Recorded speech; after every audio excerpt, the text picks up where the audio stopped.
Now.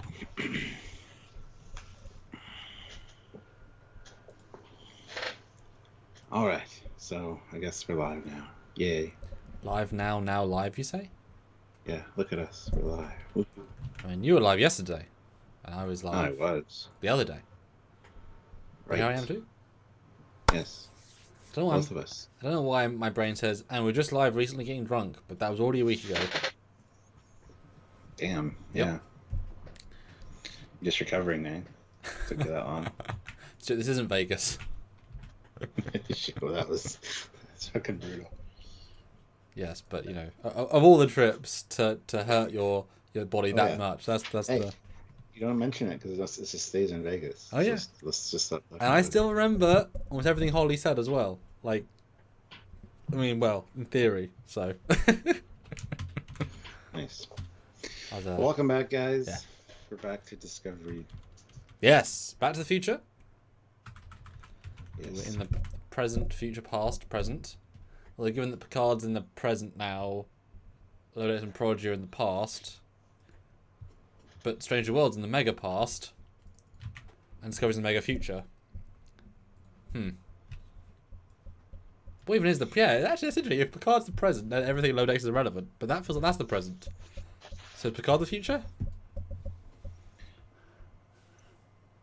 I don't know, my brain's hurt. Because it was Voyager and it just kept going in time, but now it... Huh. Yes. Yes. So yeah, guys, back to Discovery. Yes. For what it's worth. After mid-season break, which wasn't a break for us. Break for them. Yeah. Not for us. But, well, hit that like button, guys. We're 26 people here with 18 likes. Let's get those likes up right away. Yeah. Hopefully you guys are going to join us for this review. Things to discuss, things to say, and, you know, show your Discovery support or questions on its quality, if you'd like to, with the super chats below as well. Ozzy throws in $5. Super Captain Foley, tell the kid and cop that joke I told you this morning. Commander Murph, a.k.a. the Great Koala, okie dokie. Well, I'm not going to tell the joke, Ozzy, because this is not a place for telling jokes. So, thank you for the super chat, but nah, it's okay. Okay. Don't know any about that, so. But I will start sharing Stuart. Get right into that. Please do. So I'll see you in a minute. So welcome back, guys. Thank you, Ozzy, for the super chat. That's not the forum for that. This is not how that works. You don't tell me a joke that I find kind of funny, and then you ask me to do it on the air. It's not how it's going to work. So thank you, though. Appreciate it.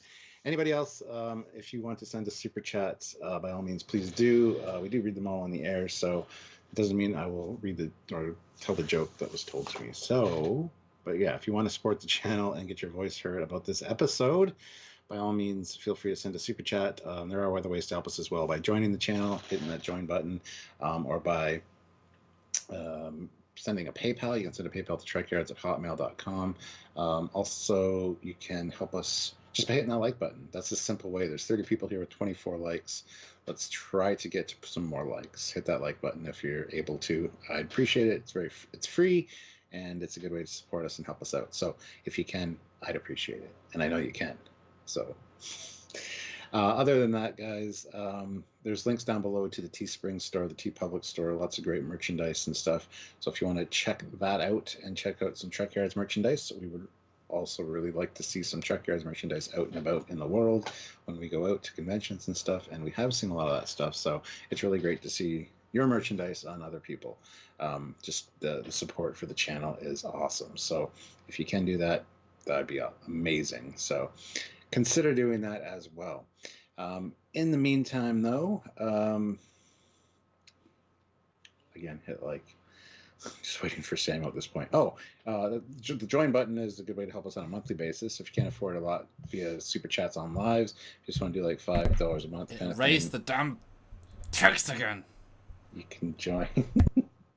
You can join the channel as a monthly way to support us. And you can also head on over to Patreon/Trekyards as another way as well. Poor Samuel. But anyway, thanks for joining us, guys.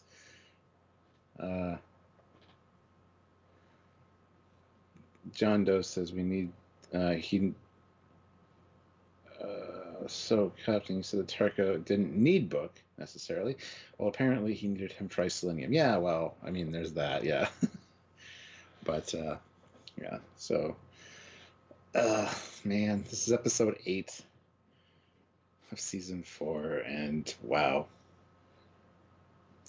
I can't wait to start talking about it and get your thoughts on it. I already did my live first reaction last night, so I kind of know a lot of people's opinions on it, and most people know my opinion, but it'll be cool to see how this breakdown plays out and how the scoring goes at the end of it, because it'll be interesting. That's all I can say. So anyway, so yeah, and he's back. Sam used to the Trek to I made a simpler version the second time. Yeah. Oh, Colin, enjoy. Yeah. All right. Well. First question though: is this episode better and watchable on second or third watch, on later viewings? Since I've not talked to you since the first viewing. I thought it was like when I was 5 minutes into it, and then at about the 30-minute mark, I was again doing the. So no, it's not.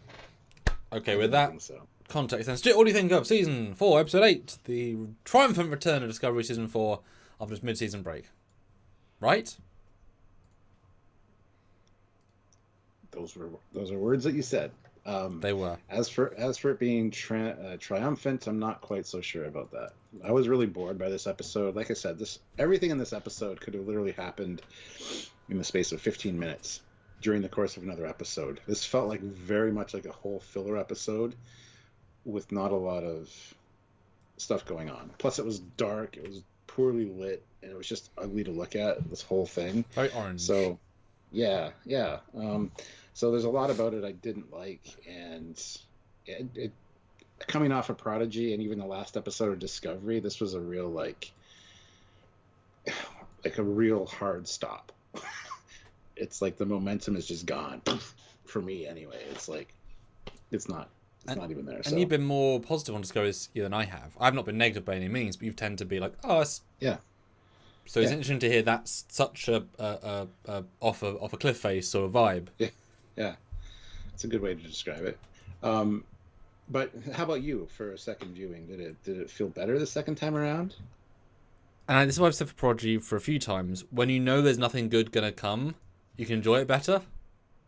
But that's not a good symbol of quality, you know? No. It's like you watch your least favourite movie just to have it on. You're not expecting anything, so you might enjoy it more. So I enjoyed the Changeling bit a lot more because I actually saw the clues. That's better the second time, but that's the most slithering small bit of the thing. It's definitely quicker the second time, but again, I had no surprises. But I still remember the feeling of the first time. Overall, it's definitely okay. I won't go as far as say bad, because there's not much bad in it, but very few moments even elevate it to good from okay. Very, very few. And it easily, and in second viewing, once they hit the "it's a draw, guys," that's the end of the poker planet scene. You leave the planet. The entire poker section was, and we've outstayed our welcome. And that's the longest, most dullest bit, with some cringe. So that's the moment where it drops the ball of, they must have thought maybe for COVID, we could do something else, or it'd be cheaper just to keep filming in this environment for another day. Okay. And it's like, oh.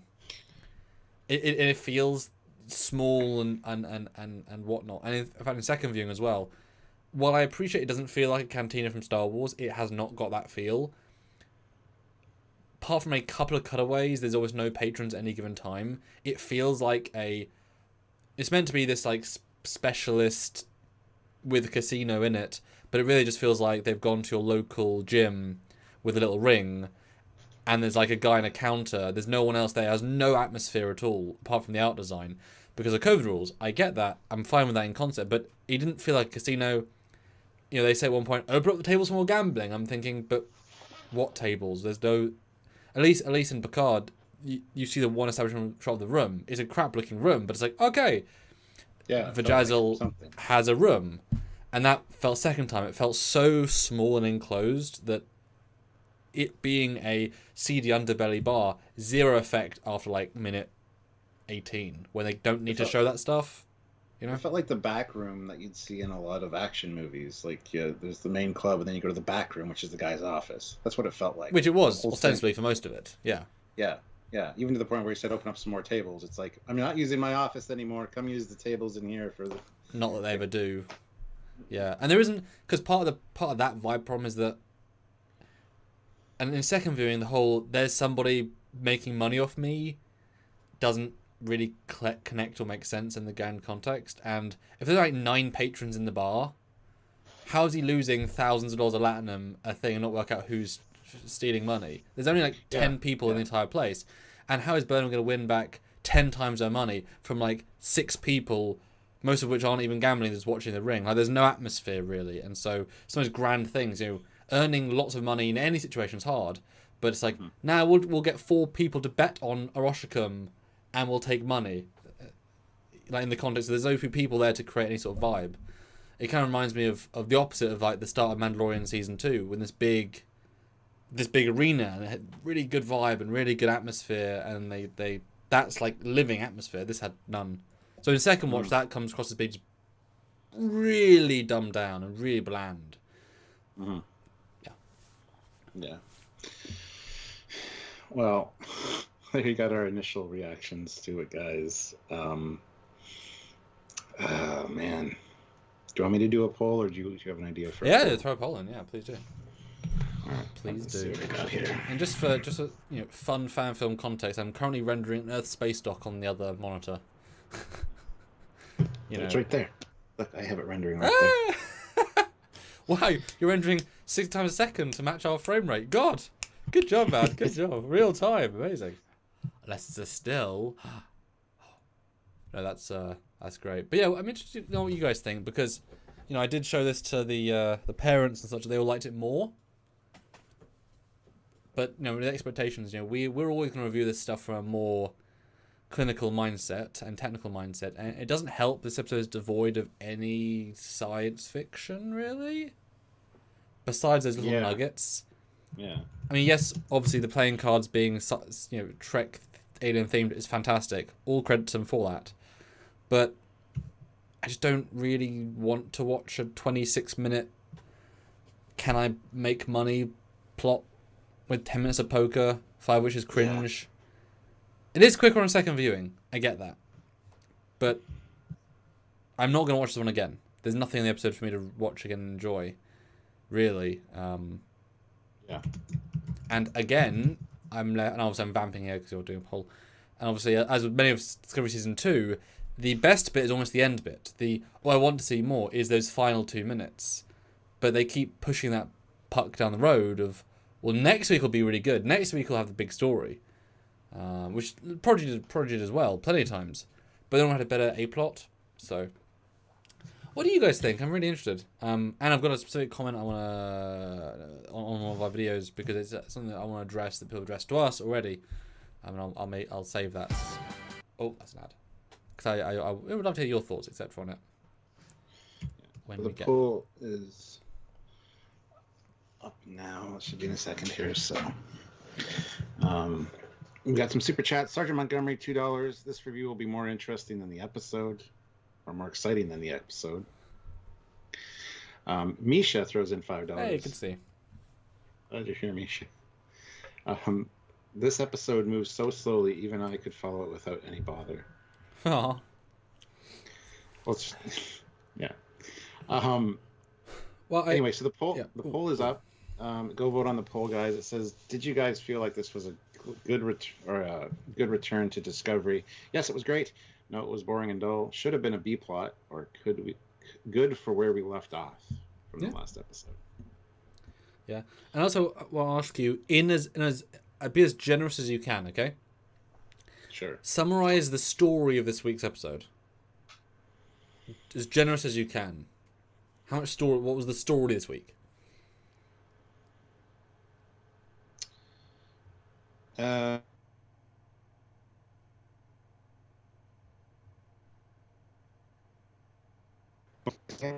Create the bomb to destroy the DMA thing, and there he is. Hello, Stuart.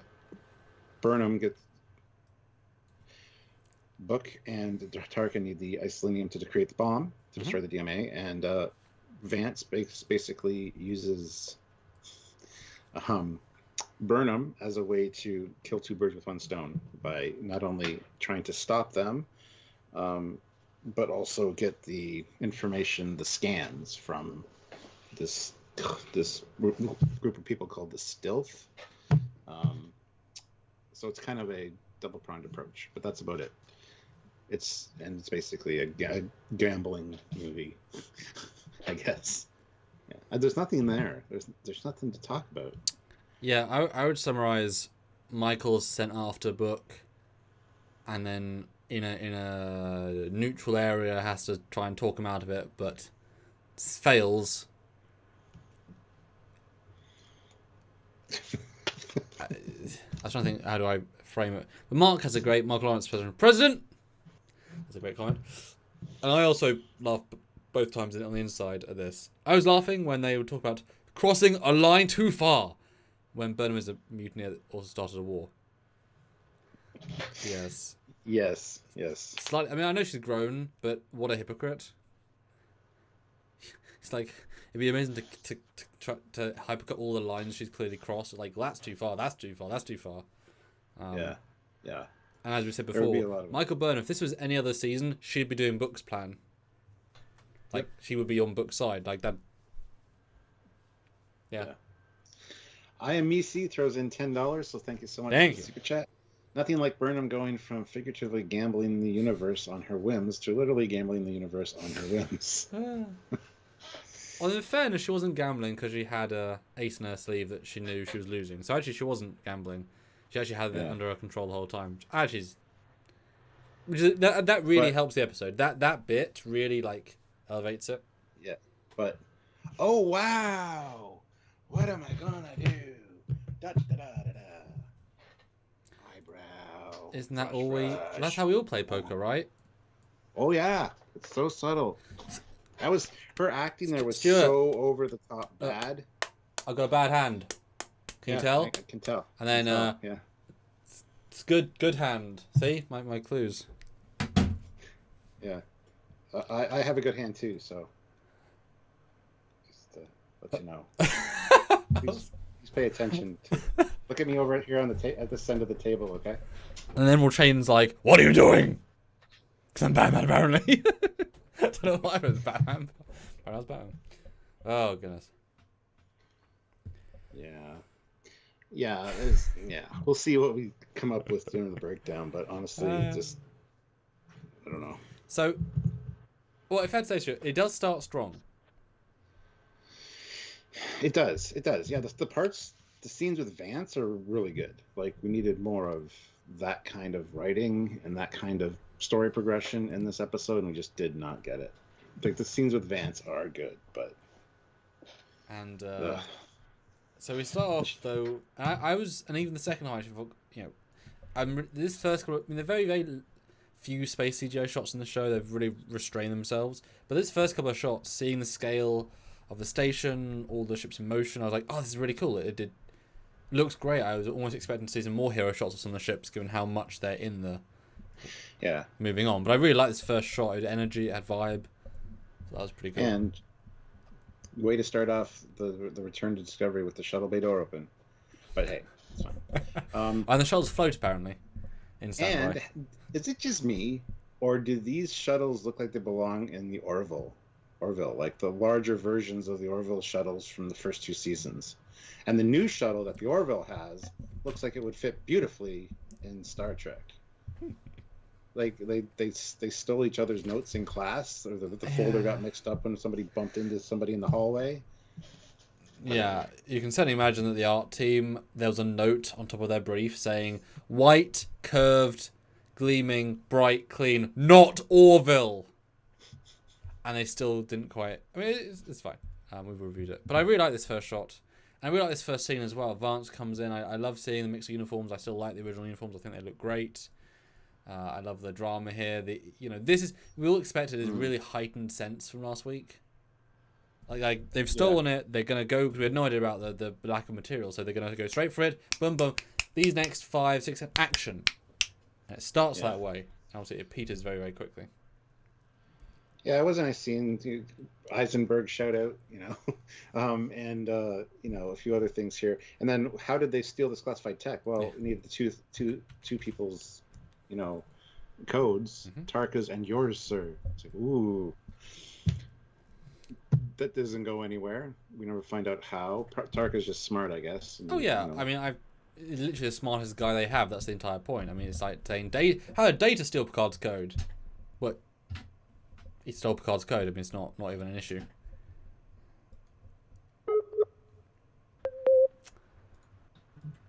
But then what's fun about it is that the president then grills them, and I appreciate this because they've actively betrayed each other's trust several times. So I like the vibe. It's like, did you? But it's genuinely not. And she does move past that, and it goes from did you to how did you let this? And I really like that contrast of, yes, you didn't stop them because you didn't know, but why didn't you stop them at all?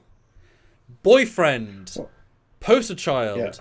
You're idiots. I like it. It's antagonistic, but in a really good way. So I really like this this first scene.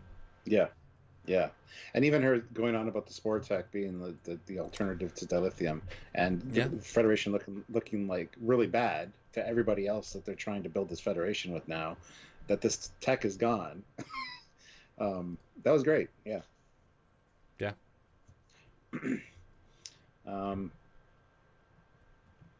Let's see here. Oh yeah, and then not Tarka, Vance, basically saying, "Yeah, that's your mission. You go do that." Not disagreeing with the president at all. Not kind of. He wasn't showing off. Like, there's no one else in the room here. Like, this is when he should have made a little bit of something else more than what he did, but. I thought it was perfectly played. He knows he has to go behind her back. Yeah. But another question I had, though, is they say here that Tarka needs isolinium. Yes. But yet Books doesn't know that Tarka needs isolinium yet. No, he does. It was unclear, but when they talk about... So when they get to... I'll say it now. So when they get to the shuttle, when they dock on the Planetor, he says, I now just have to work out how to get isolinium. And Brooke says, I thought you had your way. He's like, well, I did. Starfleet. Now you have to find it for me. So he always knew there was, but he assumed that he brought some with him or he had a solution. But the solution was just, they're going to give it to us. So he knew, he said it wasn't a problem because he told him it's not going to be a problem. Yeah. The guy just failed to mention that obvious point when he left. Yeah. That's why he brought all of his money. I mean... Yeah. Well, the Federation president here also this is where she sends Burnham on the mission to prepare for first contact and to get the scans and stuff. So she does have her mission, which doesn't involve going after Book and Tarka, because they've sent people to the main dealers of isolinium to arrest them on site. Yes. But the 6 known people that might. No, it's because now obviously it's a case of, we've now made a decision not to bomb this thing. They can now start a war. It's very clear. And I appreciate Burnham's vibe here. She's very captainy. She doesn't talk back. She doesn't whatever. She takes it. She very professional. I appreciate the vibe here. I am Misi throws in $5. Thank you so much. The Federation president is quickly climbing the ranks of my favorite disco characters. Yeah, she's awesome. I wish there was more like happy scenes with her. I know it's a like, you know what I mean? Like, she's really fun at what she's doing, but I want more positive, interesting side stuff because it's vaguely becoming the same sort of scene again and again. It isn't, but there's only so much you can do with the head of the whatever. That's why it's great with Vance to see the development about the family and off-record stuff. That stuff's hopefully. I mean, I'm sure we'll all get that stuff with the president. Just otherwise, it's more the one tone. It's like we all love the president from Star Trek 6, but he just did one mode in essence, but he's only given so much screen time. But yeah, we need more. More will be good. Yeah. All right. So now we're on Book's ship, and I love this conversation of how did the spore drive feel? You're the first beta tester, so it was fine or whatever, and then they find out that they're wanted, And Yeah, any information off these. yeah, it's good stuff. I was, cause it says we're safe here. This is their safe haven. I was somewhat confused that. So, they actually have a comm signal when Burnham has to call him. So they still can send a signal to him while in an undisclosed safe location, right? And you can still access the Federation data network because you can see the new whatevers. So, how do you send a signal? How do you hail a ship that you can't detect or know where it is? I doubt they're only half a minute away from the location. So how does that make sense? How can you hail a ship? You don't just hail unknown. You can't just hail a ship in all directions. Well, my thinking is just like a cell phone. You dial the number and it rings. But then you don't know where they are. Well, yeah, but then you track the cell phone number. I mean, that's something you do. There's a ping. A cell gives us a ping. It's connected to the tower. Even if they have their location sharing off, you can still call them and talk to them. You just can't see where they are on the map. But the network will still ping. If you're in AT&T, you can still know where they are based on. If the police need to find it, they can find out which is the nearest cell tower. Sure, I get that. They're Starfleet. It was a very odd note to have them call them in their safe location. I mean, I'm fine with it, but it seemed like just an odd addition. No, I agree. But then Book finds out that the weapon's not even made yet. He still needs isolinium. Well, it's made, but it needs isolinium. The most important part. Yes. So Book's kind of pissed, but justifiably so. Mm-hmm. Even Tarka's little speech here of, after we do this, you'll be a hero. Well, he says, I'll go to prison. And he's like, mate. You'll be a hero, like you say. Yeah. President will have political pressure. She'll grant you a pardon. You'll become a hero to millions of people.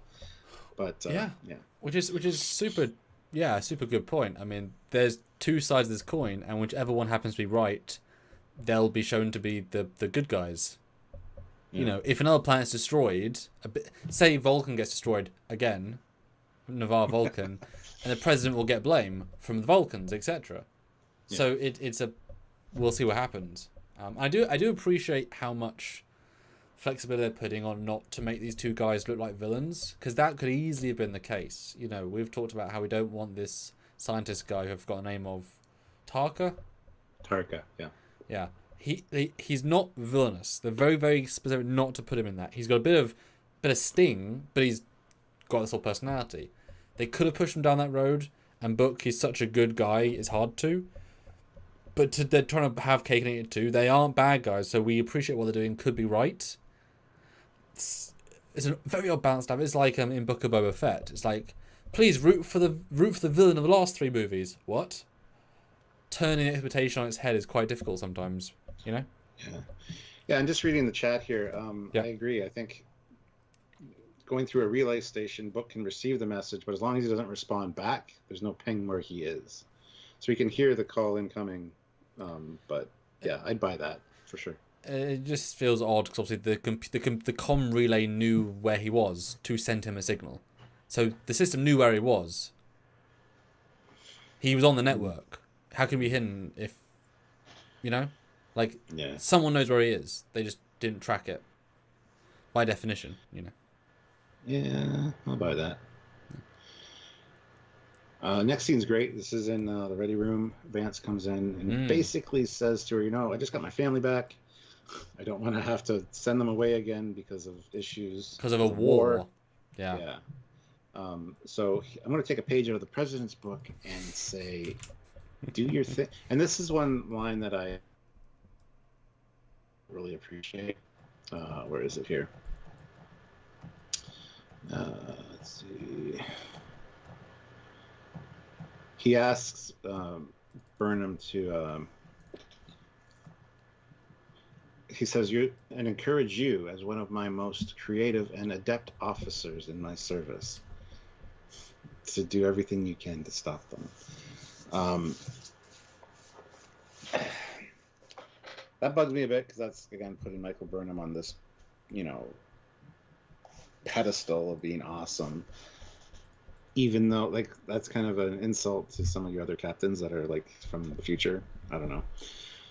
Well, it just shows she's better than most. She's got a unique insight being from the past and the way she grew up on Vulcan and stuff. I guess, but yeah, I mean, unique approach is a good way of saying it, but it does certainly say of all my captains that have way more experience and knowledge, you're the best. It's like we always take for granted that if you ever have an action scene where there's a trained military officer versus a civilian, even a crook, the official military training always wins in a fight, even in this episode. Even though you assume henchmen hire the best people who are very highly trained, just in a different way. So in this situation, you assume anyone from the future, the now, will be better trained than Burnham because their knowledge is just so much greater. The tech knowledge, the learn knowledge should be like just the basics of their brain knowledge beats her knowledge. So ability-wise, she might have raw ability, but they'll have so much more knowledge and ingenuity, and like they know the 45 Picard variants. She knows 0. So that has a pure knowledge. But she's certainly the most, go against the rules and do your own thing. So I'm fine with that. And yeah, I do agree. It does. The scene was great until he does say, "You're basically the best I've got," and it's like, you didn't have to go that far. Just say. He should have just said, Book. You know where he can get isolinium. You work together as couriers. Yeah, or you were a courier. Use that creativity. There's a less kiss-ass way of just Michael Burnham, because she's been good at being balanced. This week she felt more like the best person again. That said, Vance phenomenal in this scene, really well. He steals the scene, but also Burnham is great. The acting is really good here, very well balanced. It's just the kiss arseness of that one moment detracts a little bit. Yeah. Misha throws in $5. Thank you again. How many of the Admiral's other captains have been sleeping with Book for 2 years? Well, good point, but he doesn't say that. He doesn't say that at all. He just says I was one of my most adept and creative officers. Yeah, because creative's great, but it's clearly implied like you're one of the best I have of everybody. Yeah. She's just a new captain too. Like she hasn't been captain long. You got to think about that as well. So. He presumably has captain. Remember that old lady? She's probably been captain for 15 years. Yeah. She's just tired of her job though. She just does what she has to get by. She doesn't do the extra effort. She doesn't. Yeah. Well, yeah. Yeah. I really like as well. Burnham's genuinely not unhappy to get the mission, but she's like genuinely like, I like the discomfort she feels, and she brings this. I thought it was quite nice. Yeah. I am Misi throws in $10. Boy, making a difference. Thank you. I didn't mind that. Her and her crew have more experience than most, I would imagine, since they had no fuel to go anywhere and hid behind their shield. Huh? Well, so yes and no. The Discovery was only in service for 2.5 years. Yes. The crew was brought together from young people by Captain Lorca, to where it spent its first year not finding the Klingons, testing its spore drive. Then it spent 2 months or a month or anything in the Mirror Universe. Then it spent a year going for Red Angel suit, where we saw almost every single mission it went on because it was such a short season.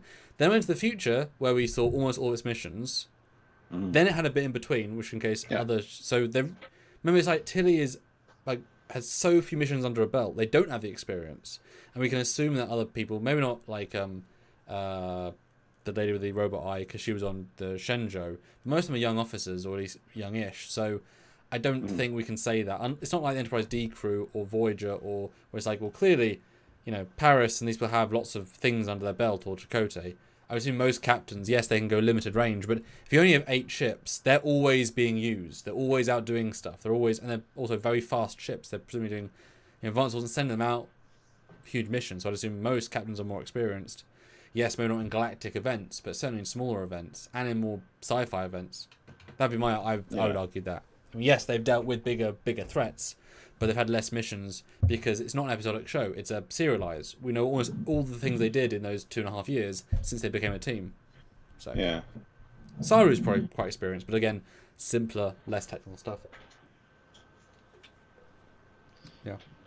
Yeah, this next scene bugs me for a few reasons after rewatching it. We're talking about getting data on what lies beyond the galactic barrier, and it's extremely limited.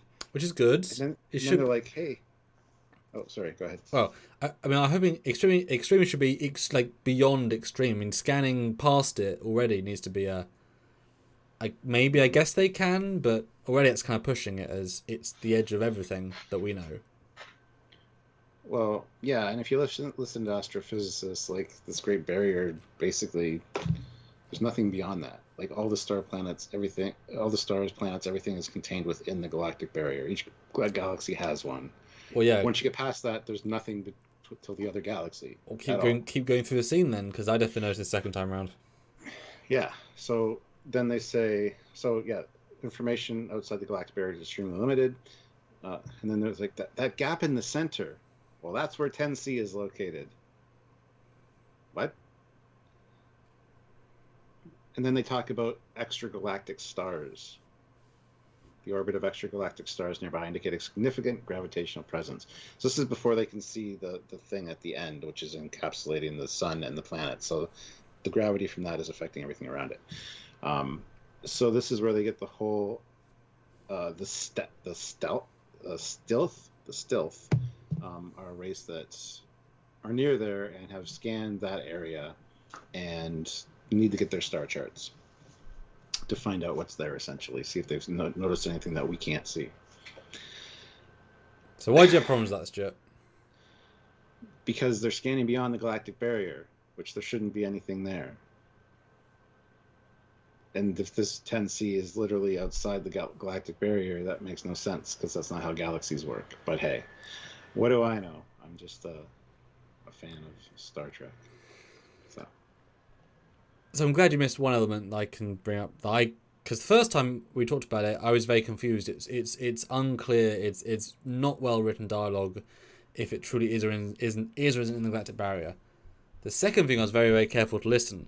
So this is what they say.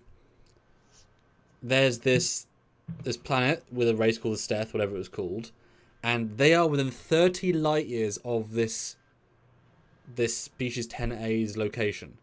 Mm-hmm. Which is outside the Great Barrier. So there's a planet. The Steth is just inside the galactic barrier. Yes, within 30 light years of this anomaly. So this Steth planet is within, let's say, 25 light years of the Great Barrier. Yeah. Or 10 or 5. But that means this the size of a solar system is within 30 light years from the edge of our galaxy on the outer edge. So in galactic terms, it is outside our door. It's touching our back door. It is literally. I mean, if that's not deliberate, that was never there. That is obviously moved there, but it is essentially touching the Great Barrier. Because it's 30 light years, not thousands, not another galaxy. It is just on the other edge. Because 10 light years is the other edge. I mean, the DMA is 10 light years diameter, so it's nothing. Which means this planet as well, this star charts, is also like half a day from the Great Barrier, which seems strange. And I guess it must be hyper advanced because they are the ones that were able to scan out the Great Barrier, not Starfleet, not advanced tech, this random alien race. All they say is they're warp capable too. We don't know much about them, and we have no diplomatic relations with them. No, they must be mega advanced to be able to scan outside the edge of our galaxy. So successfully they can detect all of the stars and the thing and the form and the energy. That's insanely good sensors. Because it doesn't matter if you're at the edge of the galaxy. Just because you're at the edge doesn't mean you can scan further. It's a barrier. Kirk didn't scan outside. It's necessity. If they obviously developed and evolved there near the galactic barrier, so their scanners would automatically, you'd want to breach that to see what's beyond there. The curiosity of their people, they just focused on that, where Starfleet hasn't, because we've been focusing on everything else. Why do we need to scan beyond that right now? We don't, so we're not going to put our resources because Kirk touched it and made a god. That's true. And Ransom touched the radiation and made a god. So they've definitely sent things to the edge of the Great Barrier for hundreds of years and never worked out a way of scanning through it, except the limited knowledge. So I get that, I 100% buy that, but they must be mega advanced though, like Federation level if not higher, as in roughly where we are. So I was just very... They are literally outside our door. So I'm assuming they've moved from the galaxy because our galaxy expanded. They're in the void between galaxies that has more stars. Like you said, there should be nothing between galaxies. I don't know if this is right, but in Stargate Atlantis, as soon as you come out of our galaxy, light years of void. like years of void, and then another galaxy, another barrier. And so there are stars outside of our galaxy, which means they weren't formed by our galaxy. Did they bring those stars? Did they transport those stars? Because there shouldn't be stars out there. Because there isn't matter. That is the edge of our galaxy's Big Bang. Outside of the other galaxy's Big Bang. So are these stars from pre-Big Bang? Before the universe? No, I guess not before. Not. There's only one Big Bang, and that's the universe. Yeah. But yeah, it's Yeah. It was weird, and 30 light years away is obscenely close. Close. Yeah. Misha though, $5. They could have fallen back on that old line of Discovery. Discovery is the only ship in the sector, I guess. Yeah. What do you guys think as well? Because I'd like to know what you guys think. Yeah. Kit 10K throws in $20, so thank you so much. Welcome back, Kit. I can't watch this live today, which sucks for me, but just wanted to drop in and say, what's up, guys? Thank you so much. Appreciate it. Hit that like button while you're here. Everybody hit that like button. Let's go to 75 likes. Yeah, and let us know what you think, guys, because I'm really interested to see, because it just felt, not plot holey because they're mega advanced, just... Like, I just would have preferred if there was no stars, if it was just a thing is out there. Yeah. Just a device, that's out there. Bigger than Dyson Sphere, boom. Yeah. And they don't even play it like it's special. They're so carte blanche about, Yeah. Yeah. Strange.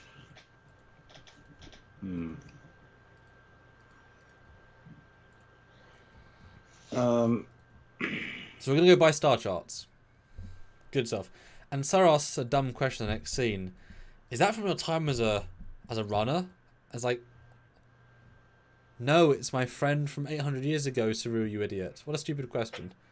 I know it's for the audience, but it's a really stupid question. It's like she has no friends in the present except when she was then. Yeah. You idiot. Well, this conversation with Saru is just more reiterating what we already heard, but clarifying it for Saru, I guess, and for anybody that missed it, is yes, I'm going to go get these star charts. Yes, this is likely where Book is going because it's off the grid, and yeah, nobody knows about it except Vance, who said he wants me to kind of kill two birds with one stone. So we're going to just park the ship far away, take a shuttle down, and I'll deal with it. It's like, all right, cool. Mark Lawrence, $5. Thank you. That fight was silly. I've been hit in the head with a weapon by someone Oa's size. I shrugged it off and just said, "You're going to jail now." Yeah, but Mark, you're a big, burly kind of guy. So, and I'm not going to say you're thick-headed, but anyway, I am Misi throws in $10. It sounds like the 10C race is going to be a Type 3 Kardashev civilization. Okay. Well, they're more powerful than anything in the Alpha Quadrant that we know. But if they're just outside, they may have been a race that was from our galaxy just popped out to have a smoke, And got stuck out there. Ah, shit. I mean, that would be great. I'll be honest. If there are Iconians that just left the galaxy and came back, like, that's kind of cooler than a new race, I'll be honest. Or the Tacon. Because if those guys are so powerful, or preservers, I love that idea. Just left the galaxy and came back and boom. Well, the whole reveal of what the DMA is, when we get to that, I have a really interesting idea to put forth to you. So, about why it's doing what it's doing. So, Eugene, though, 2,000 rubles. Good to see you, and thank you. Well, it was somewhat of a good character episode. Mm-hmm. The rest is dull. Mm-hmm. It's just cumbersome. Cliffhangers because flops in the next episode. Mystery boxes are dragged through the season to eventually flop. Also, Deus Ex Machina example, nobody notices Corbomite. Corbomite was missing. Hey, clarify the last bit. Do you mean boronite? Because it's boronite that they're looking for with the mining. Well, no, and we'll get there, but Sorry does say it's in infinitesimally small amounts. I mean, to the point he had to mine 10 light years worth to get some. So you wouldn't know. I mean, I know you wouldn't notice that. It's such a pointlessly hard to get mineral that no one gets it. And you wouldn't be scanning for it necessarily. Yeah, of the 50 trillion materials in deep space, because space isn't really it's made of stuff. No, I'm fine with that, but I do agree with other stuff you said for sure. And as you've said, if they just shave 15 minutes off, it'd be a much better episode. And some good character beats. It just gets lost in its own story. Oh well, lack of story. It's lost in its own situation, I should say. Yeah, the Doctor. In the real world, there are formations just outside the galaxy. Two of the biggest are the Magellanic Clouds. But apparently the writers don't know dick about astronomy. Yeah, that's what I was saying. There's... Whatever. It is what it is. Listen to Neil deGrasse Tyson. And please read Trekyards' comment as well. Even if they are just scooping up stuff and mining, they must be advanced enough to know they are blowing this shit up out of planets and people, so they do seem to give a shit either way. All right, I'll just talk about my fucking theory now then, because that leads right into it. What if this race is dead? What if they basically died out and the machine has been feeding off this borite or boronite, and it's got to the point where it needs more, but it has no direction as to where to get it, so it's just randomly like scooping stuff to feed itself. And so the race that built it isn't there to stop it or say that's not a good idea. It's just randomly doing it to gather fuel for itself, to keep itself alive. It could be an artificial intelligence or something. So controls Big Brother. It could literally just be a tool. It can just be a mining tool that uses that resource to power itself and power the sun, and not the sun, but the dome around the planet. Stuart, that is a mic drop level comment right there. It's a good idea. I mean, why else would it just suddenly start doing this? Because you have a lot of theories and they vary in scope and scale, and my writer brain. Oh, did Stuart's internet go out? Because Stuart's internet's not been golden today. Maybe we caught part of his computer dying. Oh dear. Oh dear. Let's see. That feels like a... That'd be super interesting though if we just caught his internet dying. Or his power... Yeah, powering out. Yes, it's just powering out, and we caught the moment his camera stayed on, had just enough power for the internet to have... There we go. Oh, sorry about that, guys. He did warn me, but to be fair, 50 minutes. Really good.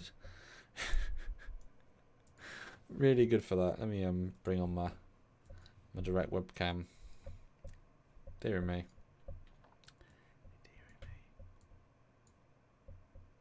It's only a good debate as well. Oops. Oh, buddy. Yeah, and yes, Doomsday Machine. I was thinking that, but I'm going to write a note about go back to this, because that was such a good... Stuart's theory. Alright. Hello. So, let's have a look. So, Trekyards, we asked a poll, 95 votes.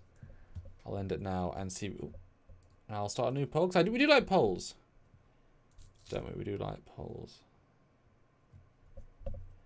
Okay, so did you guys feel like this was a good return to Discovery? 38% said no, it was a boring and dull. 34% should have been a B-plot. 16% said it was great.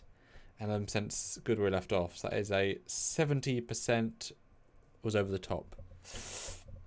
Okay, let me do a new poll as well. How does season 4 to season 3 in your mind so far? Season.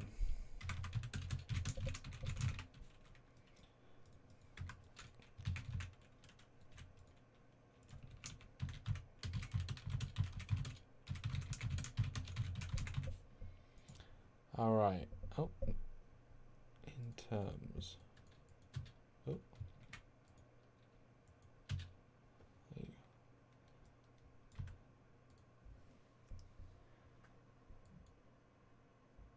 All right, there you go. So vote on that poll, and we will do super chats in a minute, but I should do that because I think it's more fun. So yeah, hi guys, welcome back. We've got a couple of videos coming out this weekend. We've got looking at the Changeling. We've got a video looking at the DMA reveal at the end, which we'll talk about here as well. And but there isn't too much else in terms of actual live content in this episode. We'll probably do a top 10 or of such things. I'm not sure if we're going to plan. We haven't talked about it, but we might. Won't necessarily get Sean back from Trek Culture. Maybe in a really exciting episode as the season goes on. Hi Donnie. Well, Stuart's internet's out, so not going the best.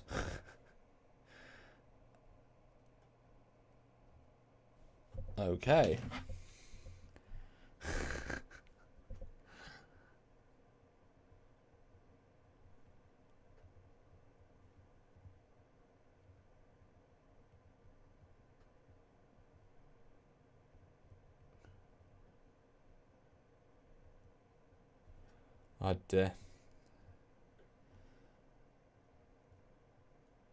Oh, wait, what? Yes, okay. So did that say?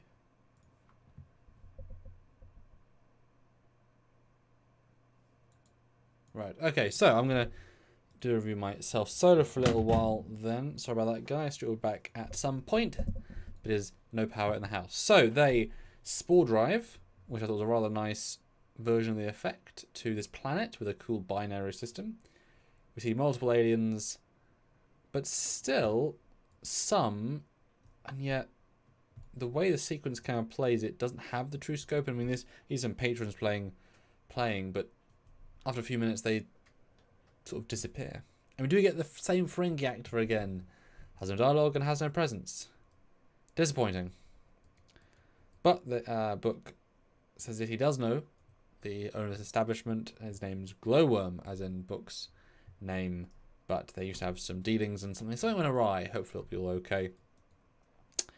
So he goes chat to the chat, which, hey, great makeup, very good. Gives you a person more of a Star Wars vibe or a Mass Effect vibe than a Star Trek one. Not sure why, but it's fantastic makeup. But he's able to act through it as well, which is great. But I might as well do the super chats then, because I'd rather make sure you guys are being read. So we're doing well for super chats. Thank you so much. Those are giving high numbers. Makes a big difference, as you guys know. It's almost at a minimum, which is fantastic. Let's see. So, yeah, Misha says $5. I'm sticking with what I said last night. Splinter group of humanity led by future guy, aka Archer. Then again, with Scott Bakula fan. We've said that. We've said a splinter group of the Federation. Archer would be a hell of a twist. But I mean, Archer died in the past, but okay. Cool though. Eugene though is come back. He says Corbinite, Bornite, whatever. I'd by no means notices that if the DMA was just random local anomaly, not the galaxy-wide threat started by grid. By well, oh, that's tricky. I mean, yes, Stamets did look, but they assumed its trajectory and what it was causing, not was taking away. They do talk about it. It moved more than we've seen. So with only we only saw it move twice. So if it only moved 3 times, you're not looking for what it removed. You're looking for what it's attacking. Yeah, I mean, I think if it had moved say 100 times, you could check for anything that's similar.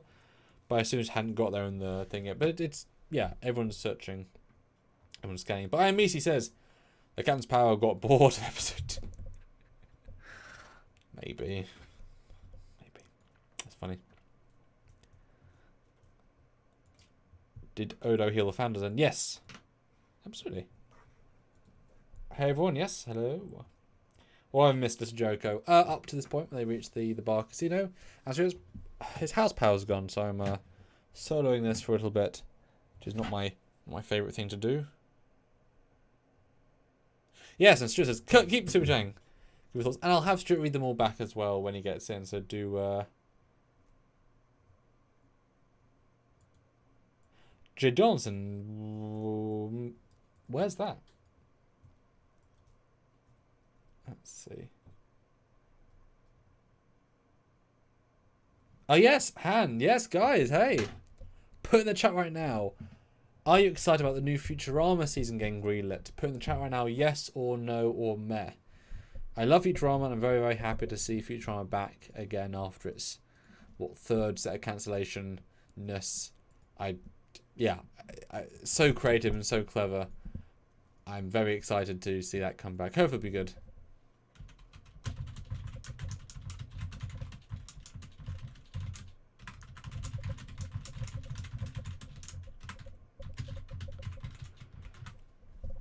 Yeah, put in the chat right now. Are you excited for Futurama? Yes or no? But anyway, so they talk to this guy, and in quite an amusing scene for me, he talks about these new devices, which I couldn't catch in dialogue the first time, but it's a divorce scanner, so a Delta Quadrant race, which is cute, and it's to scan telepaths, so they're still up to their classic games. And he's offering brand new scanners and scanner detections, so how you detect being scanned, which I thought was quite amusing. Both sides of the fence, which I liked, and I do like the guy's room. I just wish we saw less of it. But they talk about we need this special mineral. They make isolidia explosives. They need some isolinium. It's rare. It's expensive. It's hard to get. But yes, of course, he has some. And they brought money. But because Booker, and I believe this is the season 1 of the. This is the season 3 guy that he actually stole the stuff from at the start of the season that ends up getting shot. I think it's that guy. I'm pretty sure. The Booker actually damaged one of the guy's contracts, lost the guy, and therefore owes him a lot of money. And so the guy takes this literal fortune of money as recompense for that. And it's like, well, okay. Oh, you can still have the isolinium, just where's your money? And it's like, I just gave you something. No, that was for the thing you screwed me over. And so scientist guy's like, I'll need a few more days, which is shows, I guess he's rich. But no, they discuss, well, Book has a plan, because they say, well, somehow he knows they might be being cheated by somebody. And the guy, the owner's like, yes, cheats all over the place. And he offers to find them, even though I assume it was Quajon skills, but that doesn't come into play at all. So it's just a guy looking, I don't know why. But he says, no, I'll catch cheater and you can keep the money, and for that I'll take this extra expensive mineral. And the guy's like, yeah, okay, plan. Didn't think it was very organic. It would make more sense if he used his empathy Quajon skills, or if you think any of that came into play, or if the scientist guy was using his skills. None of that was involved. It was just because I'm good at body language, I guess, even though all of the tech couldn't pick up who's cheating. So, yeah, to keep him there. That's all it really was. Let's see. What do people say about Futurama? So, yes. Most people say about Futurama. Yes, me too. Yes, Futurama. Yes. Bender. For now, they couldn't quite. Bender might not be coming back because of negotiations, but they have yet to finalise. They haven't started making it yet, so they can still swap his dialogue in right until the last minute. So that's good. Yeah, and he just wants an appropriate amount of money, does Mr. Bender. But I'm glad you guys are excited, because I'm very excited as well. And no, the Burnham 5 reboot is not dead in the water and has been not picked up for this year's pilot, because the company already had too many pilots in development. It has been moved to next year's potential slate, meaning one more year in production, pre-production. It may not be picked up next year, but it's still now in pre-production for a year. That's the idea. Could still be great.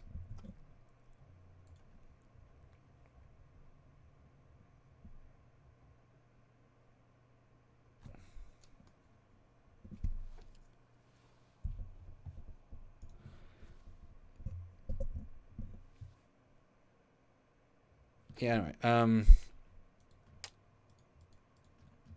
So yeah, that's the plan.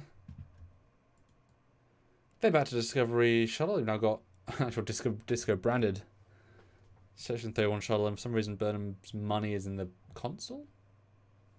Bit weird.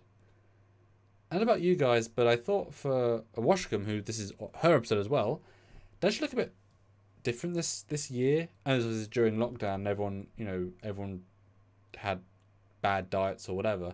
I feel like she lost weight or looks more toned or something. Oshcom, the actress.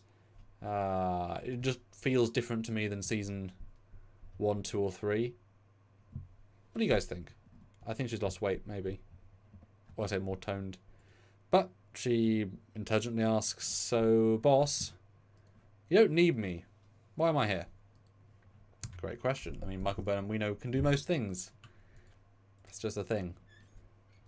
But, no, you're kind of the excuse as well, because I need someone to help. In general, because we're going to do this sort of secret mission to get Book, maybe get Book, and I need those backup to help as well.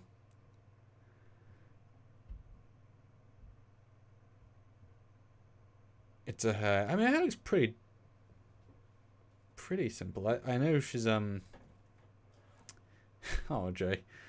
I know she's. I think she's a wig in one of these episodes, maybe. But I just think she looks different. Not neither good nor bad, just different. Noteworthily different. But drop out warp into atmosphere, which is a bit obnoxious. They shouldn't really do that.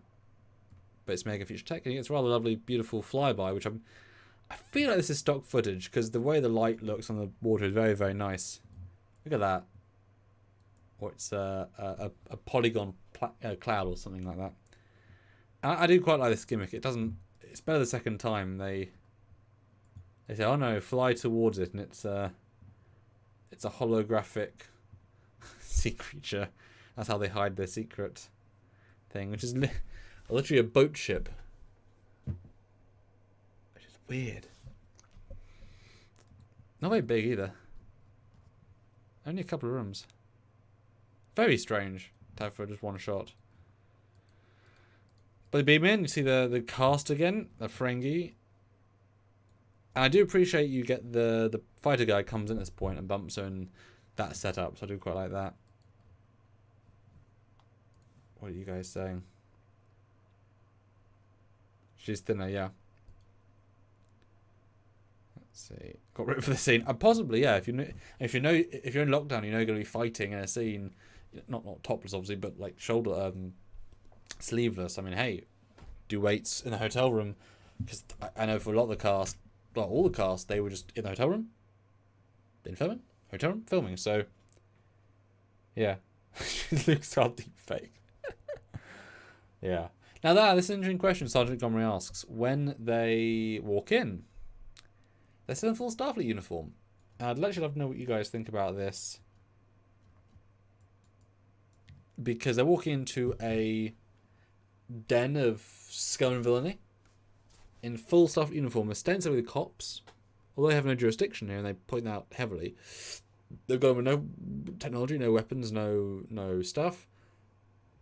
Do you think they should have changed into a civilian costume to blend in better? Or do you think the Starfleet costume is very important to, I guess, just to respect their own rank, but also to set a sign? I don't know, what do you guys think? I really want to know. And Dave says £2. What do you think of the new Latinum cases? Yeah, they're right. They're kind of beehivey. Well, we'll do a close up on them. But yeah, I like them okay. I don't have much of a problem. I appreciate this Latinum. That's kind of what I take from that. And General Grievous, good to see you. Sorry you got killed in the last episode of Prodigy. This episode takes my breath away. Like, is it asthma?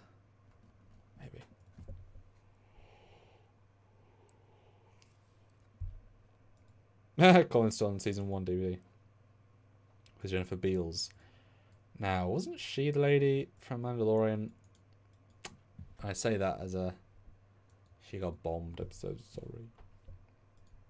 Dave, that's a good point. Maybe the uniform is for protection. If you're missing, there were consequences. Nice. I like that.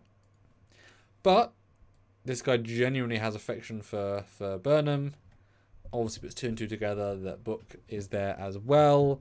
This is obviously something grander here. Makes sense.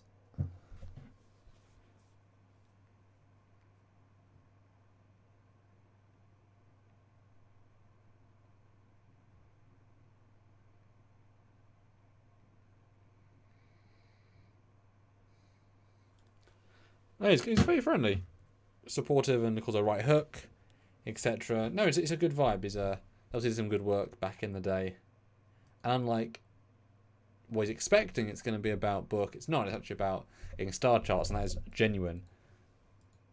And I noticed the second time around, but he has this little baggie of jewelry on his jacket, which is why he shows him the classic money. Sort of stuff with backpack as well. But it's not enough money. Pretty jewelry, and it convinces him it's quite cute. Well, I want to pause and look at this wall of tech. I want to see if there's anything we recognise from here. It would help if I was on the right picture, wouldn't it? The fact that it wouldn't all be new things. I saw a Klingon blade in a later shop. I don't think there's anything from Canon here that I can see.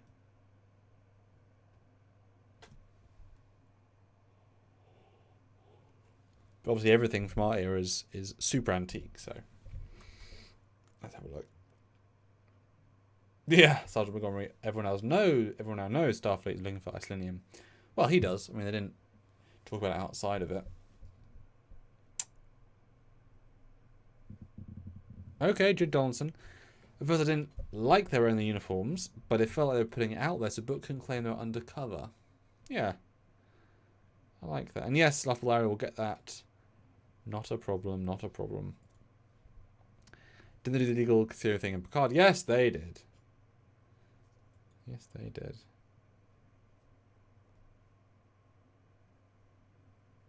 You guys, keep voting in the poll. I really want to know what you guys think. We want to get to 100 votes if we can. Oh, wait, we got a new channel member? When do we get a new channel member? Oh, I don't know. I'm really sorry. I didn't see when that popped up.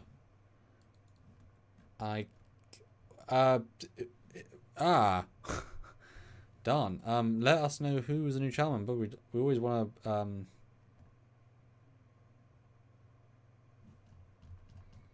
a new one. Okay, good. That's how I was. Yeah, but Misha says, Samuel, got my BC304 Deadlist this week. That was quite exciting. Gosh, where did mine go? Because I got one too. I was also very excited. Just for that, I didn't put it away. Tangent. This episode of Trekyards is not sponsored by Eagle Moss. And the Stargate X304, which you can now get from Eagle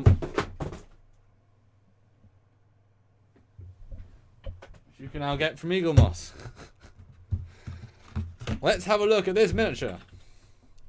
Because if you guys want to buy this to support their Stargate range, the only way you're going to make more Stargate stuff is if you guys buy their Stargate stuff. So I'm totally going to pimp this and talk about Thanks to Misha, because this is definitely worth showing off, because I know this ship real well. Ooh. Don't really have Stargate miniatures of any kind. I'm going to drop some Destroyer, aren't I? So there we go. The first, I can now do my Eagle Moss flying. So yeah, we've got a full Deadlist class base with the original 3D model from the show, and I can verify that. It's very, very grey, but it's very appropriate. We have all of the... Oh. Well, I tried. Gotta cancel this. And I can bring Stuart in.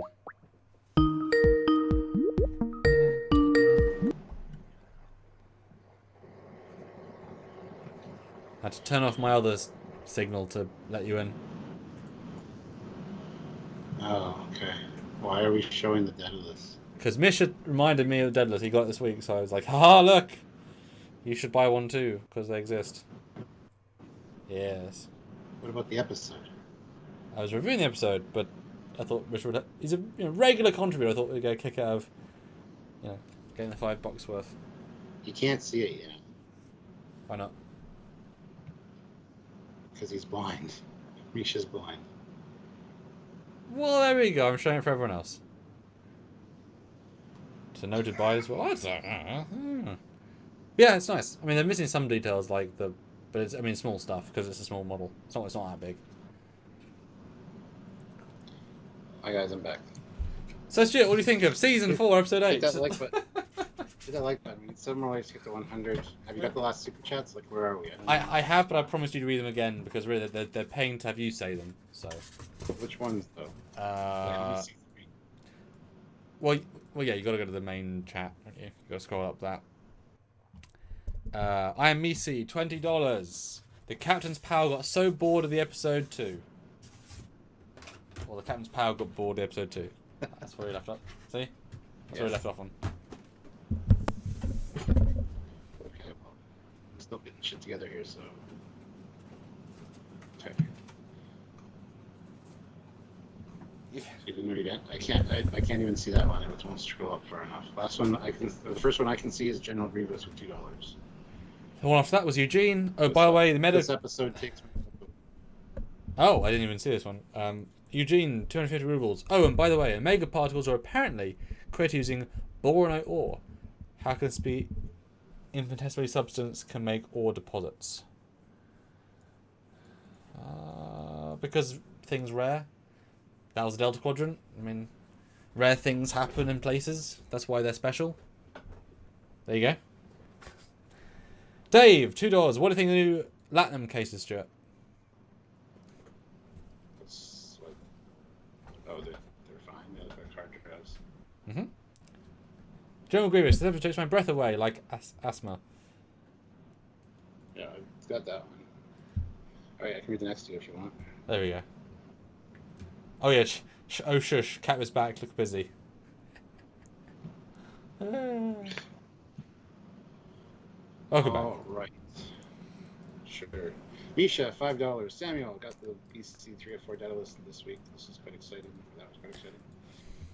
And General Grievous, $2. Not to worry, we're still flying half X304. All right. So where are we? She's just bought the maps and gave him a ring because he likes jewelry. Keep talking because I gotta find this in my screenshots here because they all look the same. It's all mud colored. Yes. And then she swaps to the material they need. And he says, oh, the more bidders, money goes up. About 2 times. It's for book, isn't it? Yes, I didn't think he'd be here, but he is here. Oh dear. Then we cut Scientist Man scanning with the divorce scanner, and book says, you said it was crap. He's like, well, it is crap, but since the guy thought it was good, said it was crap, he thinks he can convert it to be good, so he uses it. And he does use it to make a force field, I guess, later on. But this is when we just keep showing alien stuff, and we get the first changeling appearance, although we don't realise. Because we see a alien that's blinking, although they can see fast blinking from behind, which seems difficult. Maybe it has eyes on the back of its head that we can't see. Don't think he does, but I like that idea. Good alien makeup. But of all the 10 patrons in the establishment, that's the one that has problems and. But I do quite like we see a person walk by frame and then person disappeared, which now we know they're changelings. They've morphed, which I actually quite liked. But yeah, there's someone gambling, and all of a sudden, the Scientist Man leaves, and Burnham grabs book, and genuine surprise from both of them. And it's quite cute. So I was like, oh wow, you really do know me to be here. I was expecting antagonism from either. There isn't from either. It's really sweet actually as a scene of like, dude, you can't do this, babe. I have to, dude. You're breaking laws, babe. Save billions, dude. But the rules, babe. You do it too, dude. I would, but I'm season 4 me, babe. But I'm season 1, season 2 me. Because the first time you met me, I was stealing from the dude to save the thing. So that's what I do. I save people. Rules be damned. So it's very, very nice conversation, not antagonistic. I mean, they know they're in a neutral area, so they can't go at it in any way. But there's never a raised voice. It's always very personal, and just like, yeah, I've got to win. Well, I've got to win. Best win. It's good. It's nice. Yeah, it was a less confrontational than I expected it to be, for sure. But it was good. So, then we get what's his name says to Burnham that the stellar surveys are going to take a little bit of time. She's like, that's no problem. We got other business to attend to anyways. But how much for the iselinium? Oh, 3 times your fortune. Well, there's another party in play, so, and another one coming in. So, I just love this man makes so much money today because every time they offer him money, it's a fortune. It's a millions of the equivalent dollars, and he keeps nicking it and then double and triple. Like he's made so much money today. Amazing. But he knows that Book is wanted because he monitors Federation channels, and she's like, hey, well, then you know the problem that's going on. You can't give him that stuff regardless, the iselinium. He's like, I don't care either way, man. Whoever, But then Washington gets an idea to get them some money because all comers are welcome for the fight. So, dun, dun, dun. Yeah. Then we got another scene that wasn't necessary in this episode. The Hugh and Stamets. Well, what did you think of more reiteration of the fact that? Well, what do you think of Washington?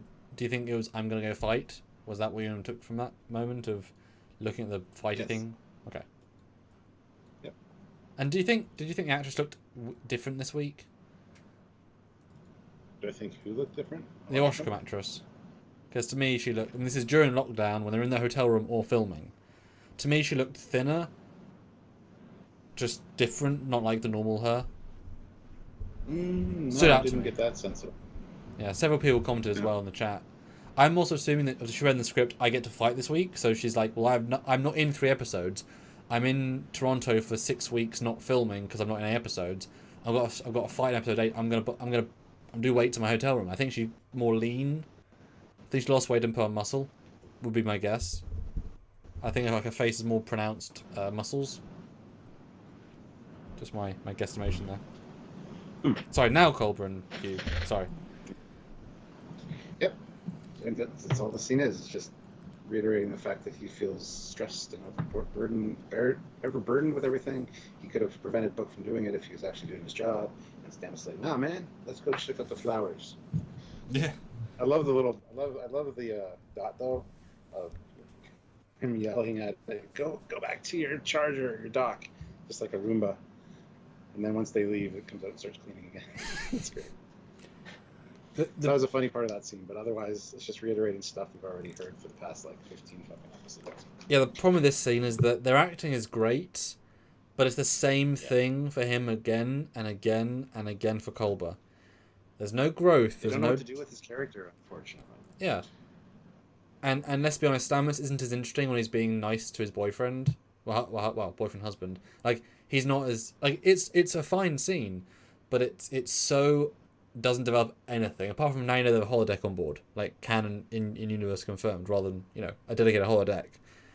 But it's I'm not going to give him credit. It's a fine scene, but it could be in any episode of any week, except the Book thing. Just we know this, we know he feels this, and they've definitely said to us, no, now he's full on the counselor. He was never the counselor ever. Now he's formally the counselor. It's his official job now because they give him something to do. Yeah. Yeah.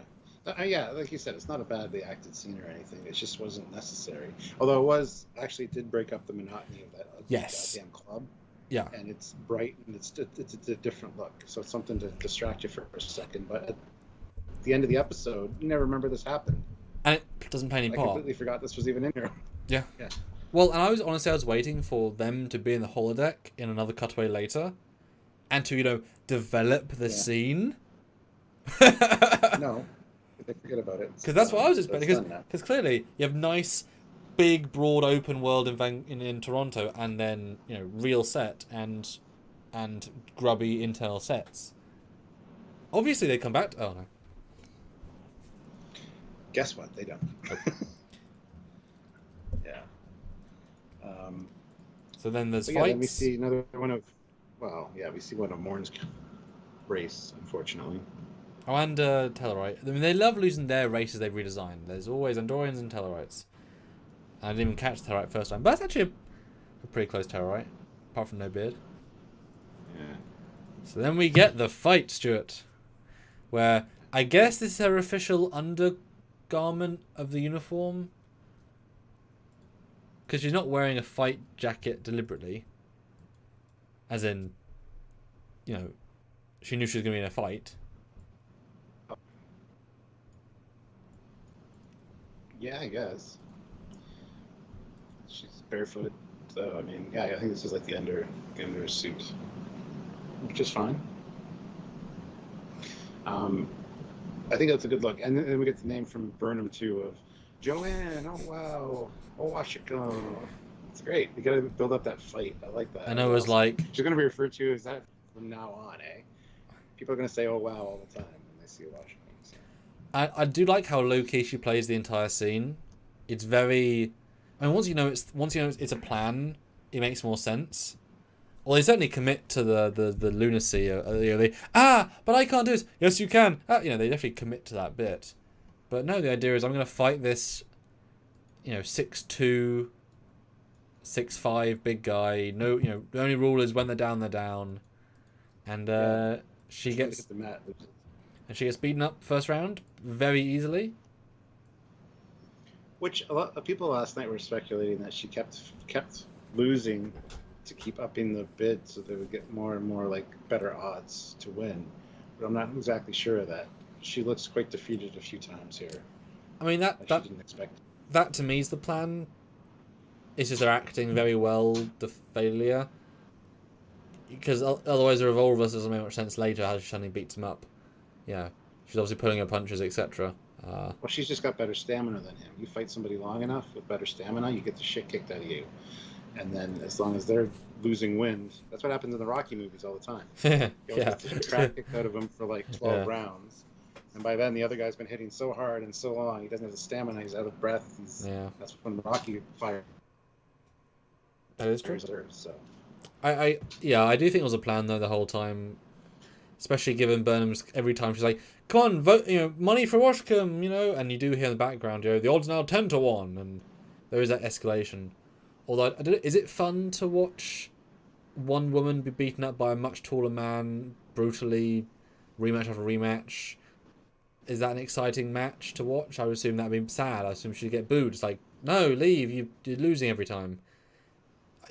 That's just me, but I don't want to watch people beat each other up. So it's not my demographic really.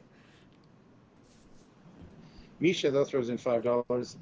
Yeah, when did he become a counselor officially? Wasn't he a medical officer doing surgeries and stuff in season 1? Yes, then he died. Having a senior moment. Yeah, that's what he was doing. Then he died. Then he came back as like the ship's counselor essentially. Also, Stu, if you want to turn off your video, he's not the CMO. If you want to turn off your video as well, because you've got audio's going a bit choppy, so just give it a little break. Yeah, that should clear up in a second. Now, I don't know about Grievous, $2. I'll say the yeah. Colbert equals Bruce Banner. Tony, I'm out. Not that kind of doctor. Oh, yeah. Not that kind of doctor. Yeah. Now, I don't know about you, but I did not think the fight was well choreographed at all, because this big fighter man, he has very lazy, slow punches that aren't impressive. They're just, ugh. There's no actual skill fighting, and then when she beats him, she again doesn't beat him. She just undercuts his gut and then his face. There's no skill here. You know what I mean? There was no great, Black Widow style fight or martial art fight. Just this big guy is strong, but he's punching like anyone could be able to beat him up with, or at least dodges hits. Do you know what I mean? Felt like a really poorly choreographed fight.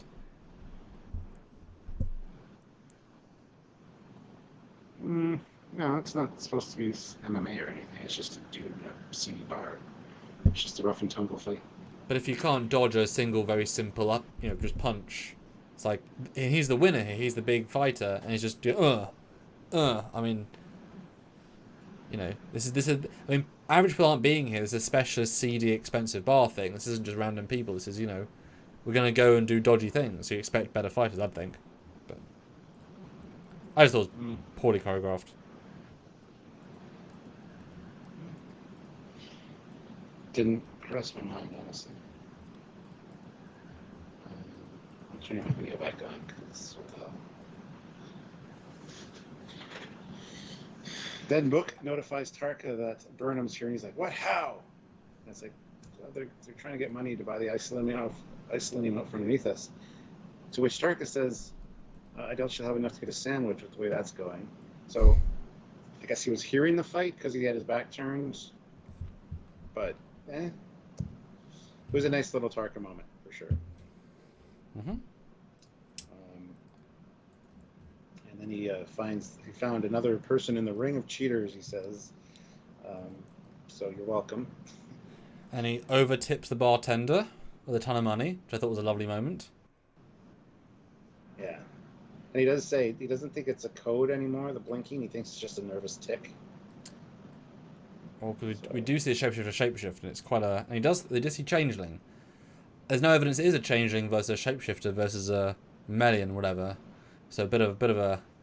He's right. Good job him. But no, then it becomes more interesting. It's like, oh, there was one person in this cheating ring. Speaking of cheating ring. Yeah. You know, they basically say, no, one more go, coach. And they kind of fight, but it's obviously this one feels staged. Like, you can't do it. Yes, I can. Let me do it. Okay, fine. One more go. And then she's like, and now money. Yeah.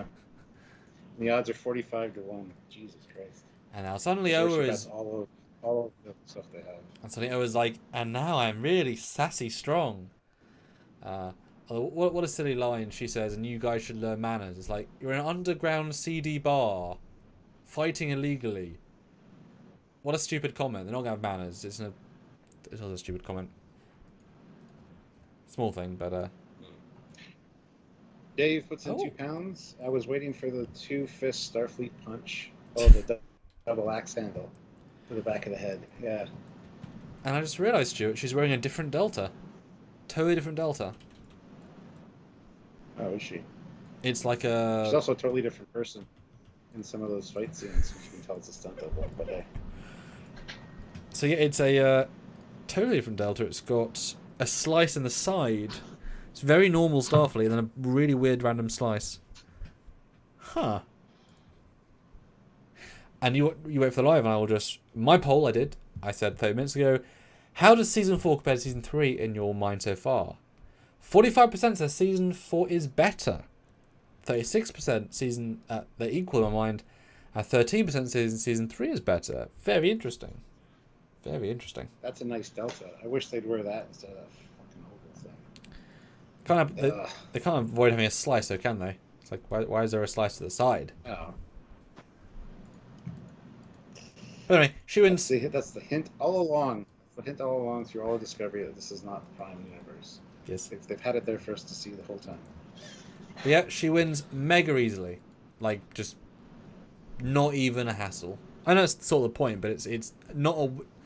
I wouldn't say underwhelming, it's just a whelming fight. It's like, okay, she wins. Cool. You know? Yeah. Mark Lawrence, $5. Too bad it wasn't one of the horned alien species from Star Trek 6 that Kirk beats with a kick to the knee. Yeah, that would have been cool. Then you get this really unimpressed lady who's like, congratulations, everyone's a winner on Haz Mazato's Karma Barge. Do you want a bag? Because there's more. And then the other guys, she says, give it all to the owner. You know, it's going to be for him anyway. And the other guys come in and say, you cheated us, and blah, blah, blah. But anyway, it gets taken down by Michael. Book comes in and says, you want any help? And she's like, nah, punches him out. And that's where Right Hook comes from, because her nickname was Right Hook. And Book's was Glowworm, which makes sense. But I like the Right Hook. That's a long story. It's a story for another time. I hate that contrived. Oh, we know this guy so well. We got a nickname. We're buddy. I hate that shit every time with this kind of thing. It's like, oh yeah, we go way back. Yeah. Shut the hell up. I'll be honest, Stuart, this one scene with this lady is my favourite part of the episode. Just the genuineness that she acts this boredom. I love it. It's like my favourite part. Because that is an obscene amount of money right there. Because it was already a fortune, it's now 49 times a fortune. 45 times.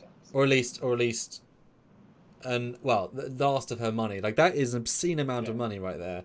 I love that little moment. I think it's perfectly played. Yeah. Just Yeah. genius to have it. General Grievous, $2. Everyone wins on discount Ozkin on his barge. Although I do think it wasn't that Star Warsy. I'll give him credit. It did avoid that Star Wars vibe. I think. Yeah. Yeah, Like I said, it felt like the back room of a gangster movie or an action movie. but a bit nicer. Like not dirty. Mm, Not like dirty. Like grimy, but not dirty. Like Tatooine. Sure. Now then you get another bit I'm confused about. So Burnham is dealing with this guy, or the book comes in, punches the first guy, she punches the second guy, showing solidarity, which I like. And then all of a sudden he turns, the shapeshifter's looking at him, who now for some reason knows that he's searching for shapeshifters, or at least for him, legs it, for no reason I can work out. It's just like, and this scene needs to happen. Like there's no catalyst here. All of a sudden. And then Burnham helps him, which is a natural symmetry. And then we get... That makes sense. It makes sense when the shapeshifter sees Starfleet and goes, "Oh shit," that makes sense. But yeah, the first. I mean, he's been walking on the whole thing. He's seen Starfleet previously, or she's seen Starfleet previously. I wouldn't take that as a thing. Now, what do you think of the sand effect? Because it's not water. This is a whole new transformation effect. Yeah, it went from fluidic to granular, and I don't like it. It doesn't look as good as it did in DS9, in my opinion. No, it looks less special. I've seen this. It looks like the control, like particle thing. I've seen this before. It looks fine, but it looks like like nanites, yeah. Nanites or the mummy from Mummy. It doesn't look like what the Changeling looks like. Although, hey, full credit. Tribble, great. Fun, great, loved it. That was fun. Misha throws in $5. That was my favorite scene too. Yes. Why? Because you couldn't see it? Good job, Misha. Say hi to Peanut for me, Misha. There you go. All right, yeah. Then we get the walker into like a little shield thing, and is it my imagination or is that Batman behind them? Well, I did do the Batman impression earlier. And anyway, we've done a video, but I'm fine with the new look and the costume of the Changeling. I'm just surprised she's in 2 shots and then cut away. Yeah. This should be an important moment to bring a Changeling back after 30 years, since it doesn't really play as anything. Not really anything special, but yeah. Yeah. So anyway, it looks like a draw. They found the cheater for him, but Burnham's also got a lot of Latinum, so looks like a draw. We're gonna have to have a game of poker. So this is the moment they should have done something else, like truly something else. Up to now, the boring was okay. There was a natural pace, there was a build up, fine. Changing, great. Now this is like we're gonna lob on a whole nother third of no. This is now too much. This is the perfect moment of draw, plan B, or I'll give it to you both. Should have been done off screen, in my opinion. Or do something cleverer, or even just change location, like to his back room, where it's now all silver, or beams him to the shore, or into space, like we need a neutral planet. Like this is the moment for me. This bit's like it's too long now. Don't need a poker. There's a really beautiful line here that stood out to me, and I want to read it to you because it's hilarious. Haz says to them, "Well, you two were strutting around like Klingons in a disco," which is irony beyond irony, because there has been no Klingons strutting around in Discovery at all. Oh, in a disco. Oh, I was thinking literally disco, but that's... In a disco, yeah. Right. He's had the weirdest sayings through this whole thing, like really weird-ass sayings. And that one just made me laugh. Especially when I saw the subtitle version of it, I'm like, oh my god, that's hilarious. That's self-aware writing right there. So... Yeah, I didn't even consider that way around. But I do like his alien sayings, because why the hell do we know what they all are? I thought I was rather nice. Yeah. It's like, you're not meant to know what they are. That's the point. Yeah. Anyway, found another party interested in Isolinium, which are just remnants of the Emerald Chain. The wannabes. Yeah.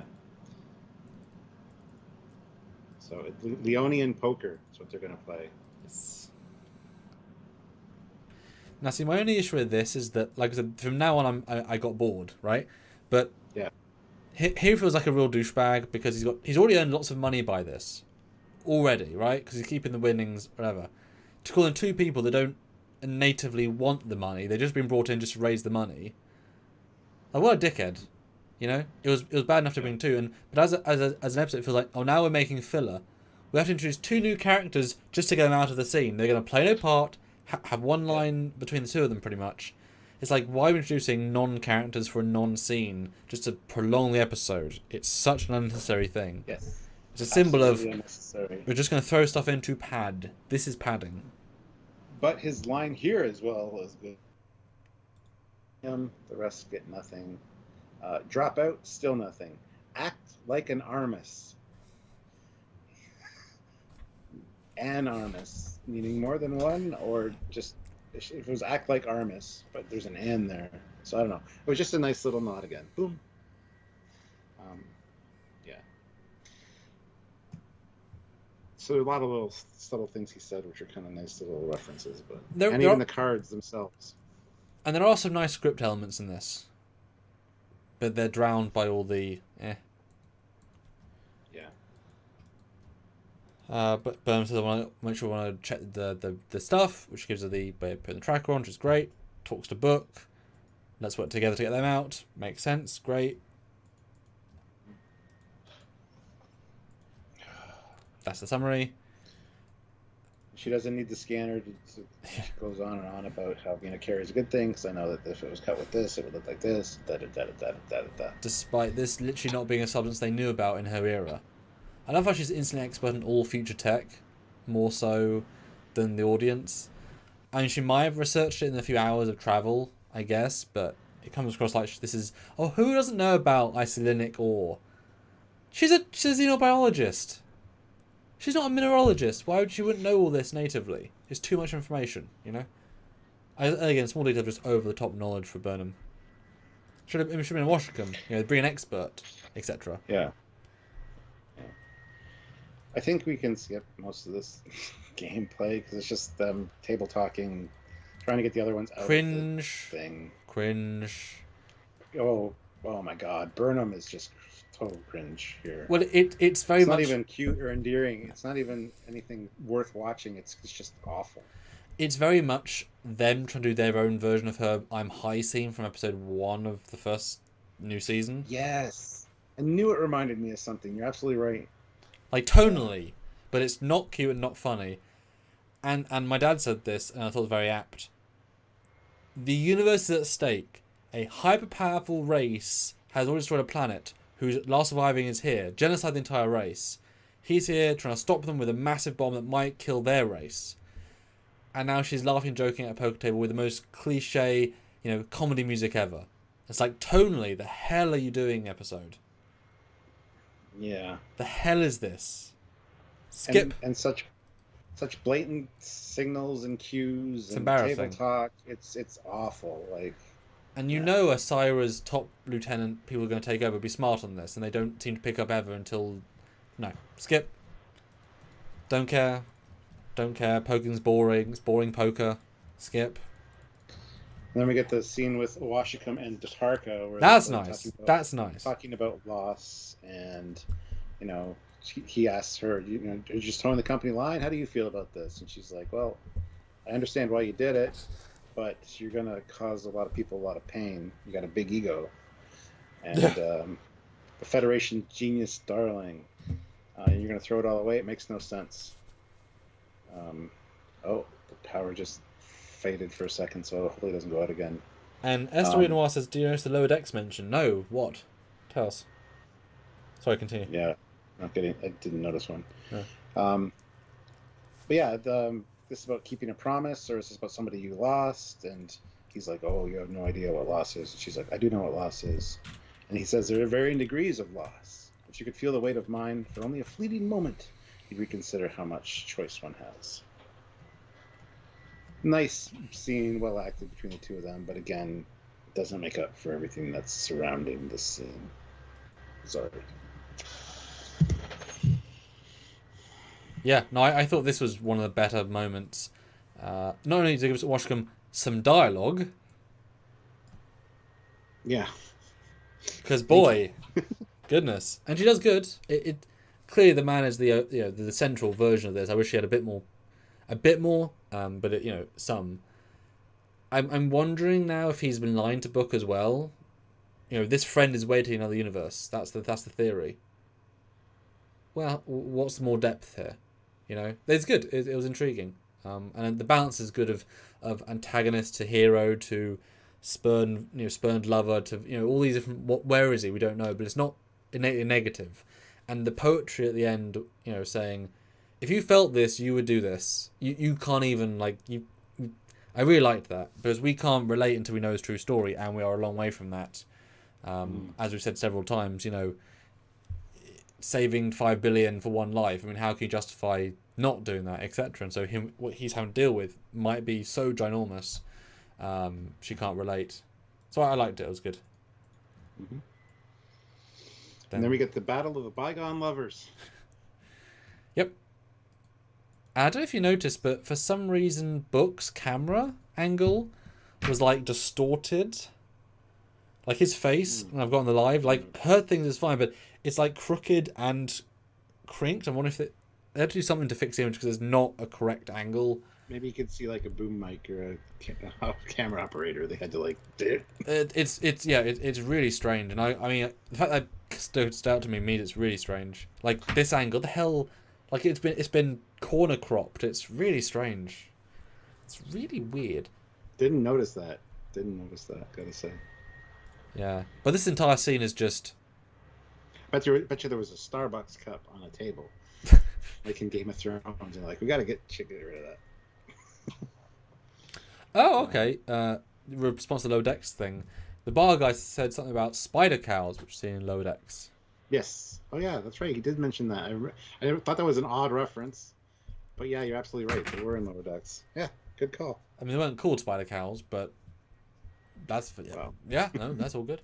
I asked as well, what do you think of the fight scenes? The winner is okay at 50% of the votes. 38% not good, and 12% great. Makes sense. Nice. And Stuart, do you have a and super chat goal as we're nearing the end? Yes, I do. I want another 17 likes. I want to get to 120 super chats. Another 50 would be awesome.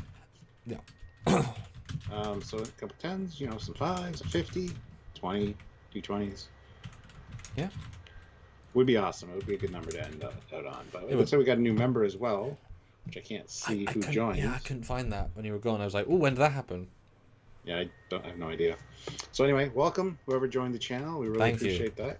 Makes a big difference. So yeah, so this is just them playing poker for a minute and being all Books he knows he's gonna win and he doesn't want to win, but he has to win, and he puts his cards down. And it's oh my god, it's so sad. Yeah, and she's like, you don't have to do this. And then he takes the selenium. And I think I'm sure all of us, the audience, are wondering: is Burnham gonna stop him here? Because she lets him walk away. Now, obviously, then after the fact we know there's a reason, but it does come across odd as if the universe is at stake, she does have obligation to stop him, punch him, or something. Washcombe can take out Scientist Man. It's interesting tonally that the bond is so strong that she can't stop him without, in any of those means. Afterwards, okay, letting him go.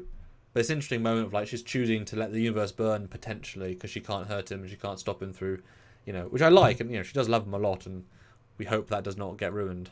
And yes, playing cards, Cardassian and Star Trek 4 species, fantastic, good. Mm-hmm. Yeah, I saw that on Twitter. But yeah, the identifiable aliens on there. One's even from Star Trek Beyond. Yeah. Big curly hair head. Yeah. And yeah, Star Trek 4 and a Cardassian. So. Yeah.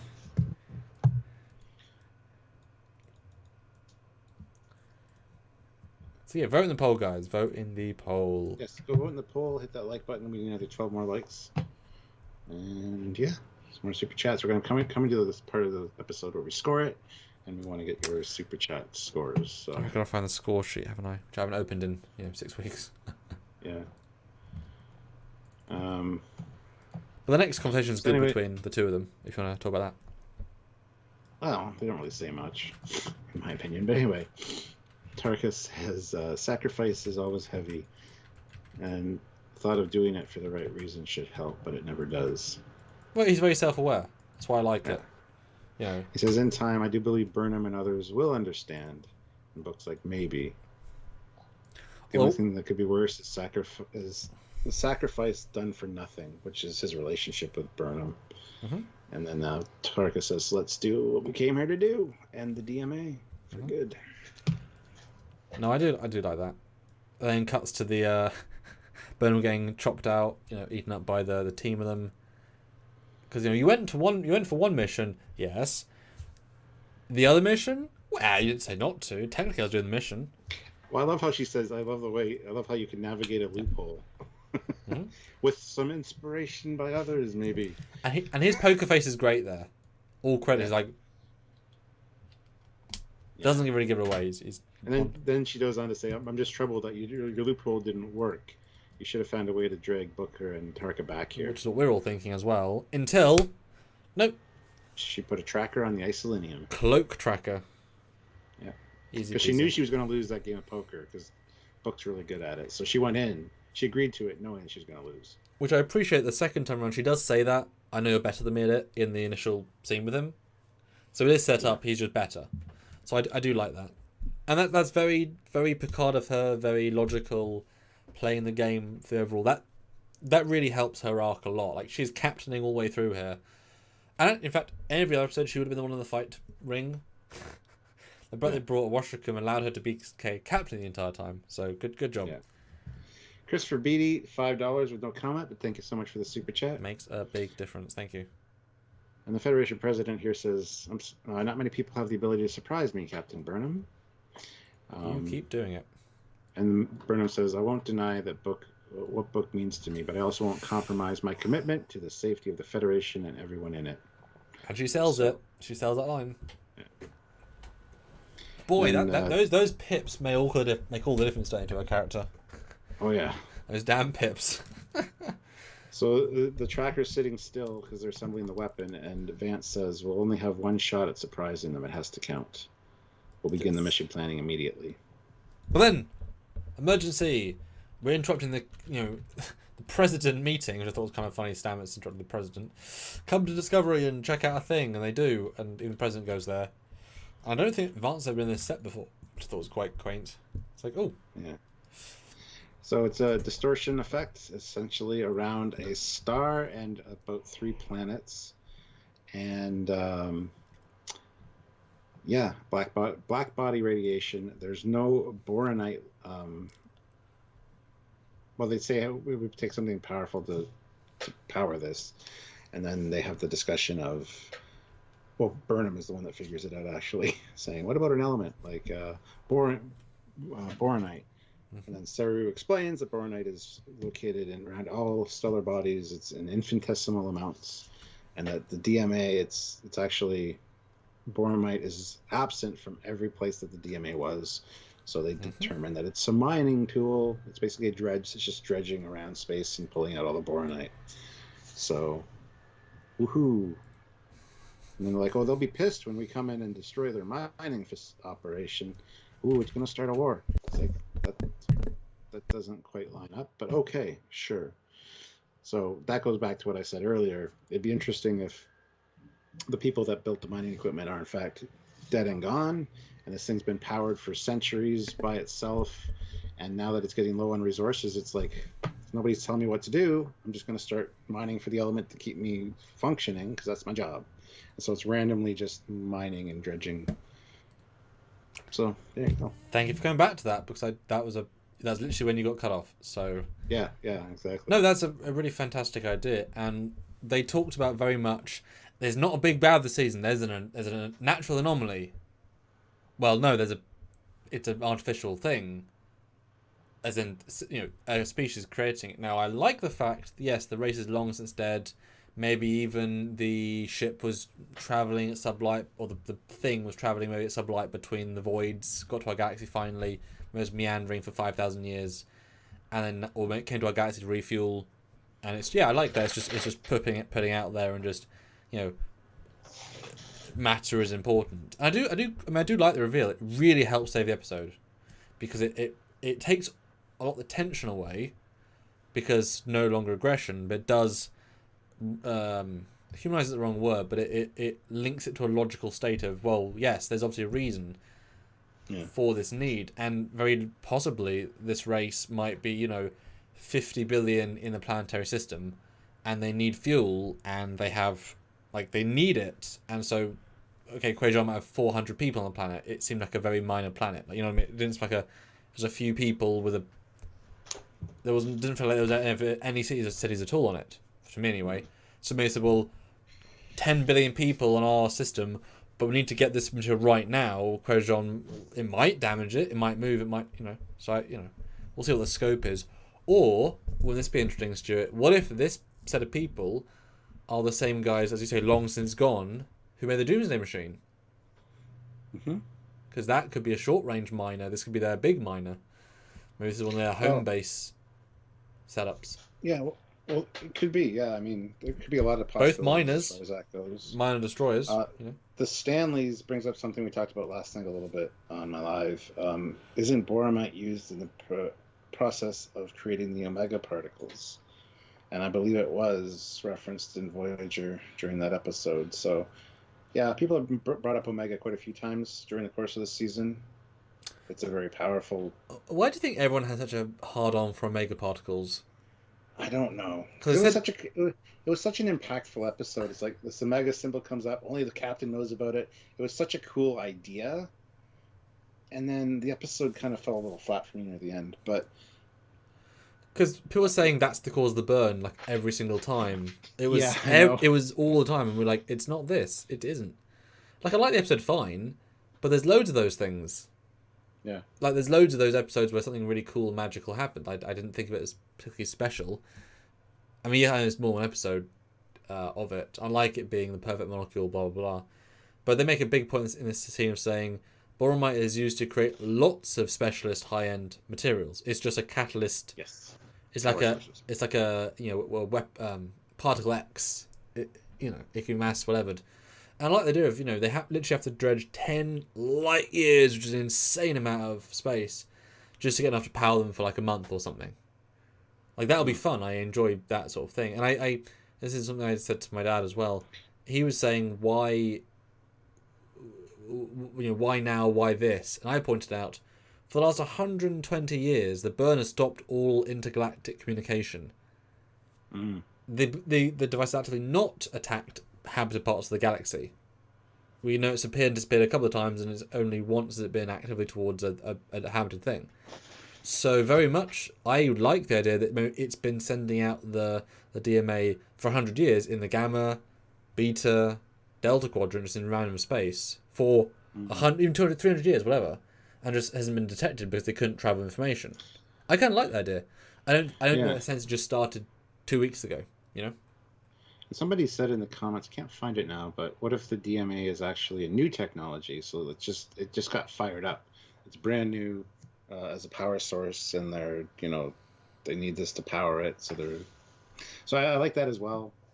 Whether it's an old, so old that the people that built it are long gone, like the Doomsday Machine, or it's they said the Doomsday Machine came from another galaxy though. Yes, they did. Which is why I'm relating that might be a fun connection. Yeah. Because that'd be hella satisfying if there's 4 Doomsday Machines inside the thing. Maybe they have the power. Maybe they are outside the galactic barrier, but they brought their planet and their sun from their galaxy. That's what I mean. They couldn't get it past the galactic barrier, so they're sitting outside the galactic barrier. Yeah. Yeah. That'd be quite interesting, actually. So. And the only way you can get through is by wormholing a DMA, which is tiny, relatively speaking, and then it forms a field. No, I hope the payoff is good. We said that every time. We hope beyond hope, etc. Well, we got a super chat from Eugene of 500 rubles. So thank you so much. Smart man. Awashikam did in fact look much thinner this episode, painfully so. Hope it's not cancer. P.S. Species 10C. Why are they naming 10? Why are they named 10C? Is there something to it? It feels too Borgish for Federation.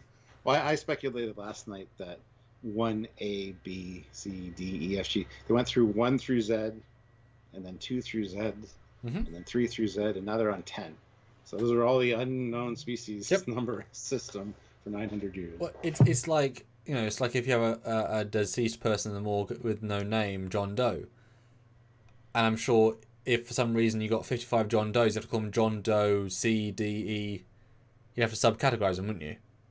So it's just unknown species. Well, we have lots of those. So, yeah. I'm except for a real name. I'll say that. I'd have one more point.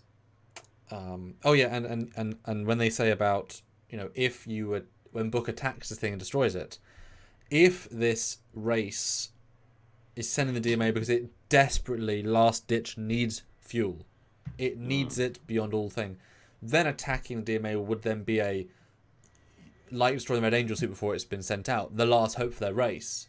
So there is a very much a link to, you stop it, they might come F us up. Unless it's like an everyday device, and who cares? But I you know, and there is honestly a way of this being a easily solutionable. They're not from our galaxy. There's no reason to think they have star charts. So if they were to give them star charts for our galaxy and say these are areas with the material, in theory they could launch the DMA to uninhabited areas for years and not affect people, or give them like harvesting lanes and do you know spore drive there and put buoys and say, you know, these 10 light years will be you know, mined between 8th of the 5th 31 23. So they could easily have a very like weirdly peaceful solution and then say we'll give you farmland, you know. This could work. This, if that's it, just don't destroy things. We have better solutions, which I like. There's, you know, we've said it before, it feels like a miscommunication, you know, and through necessity.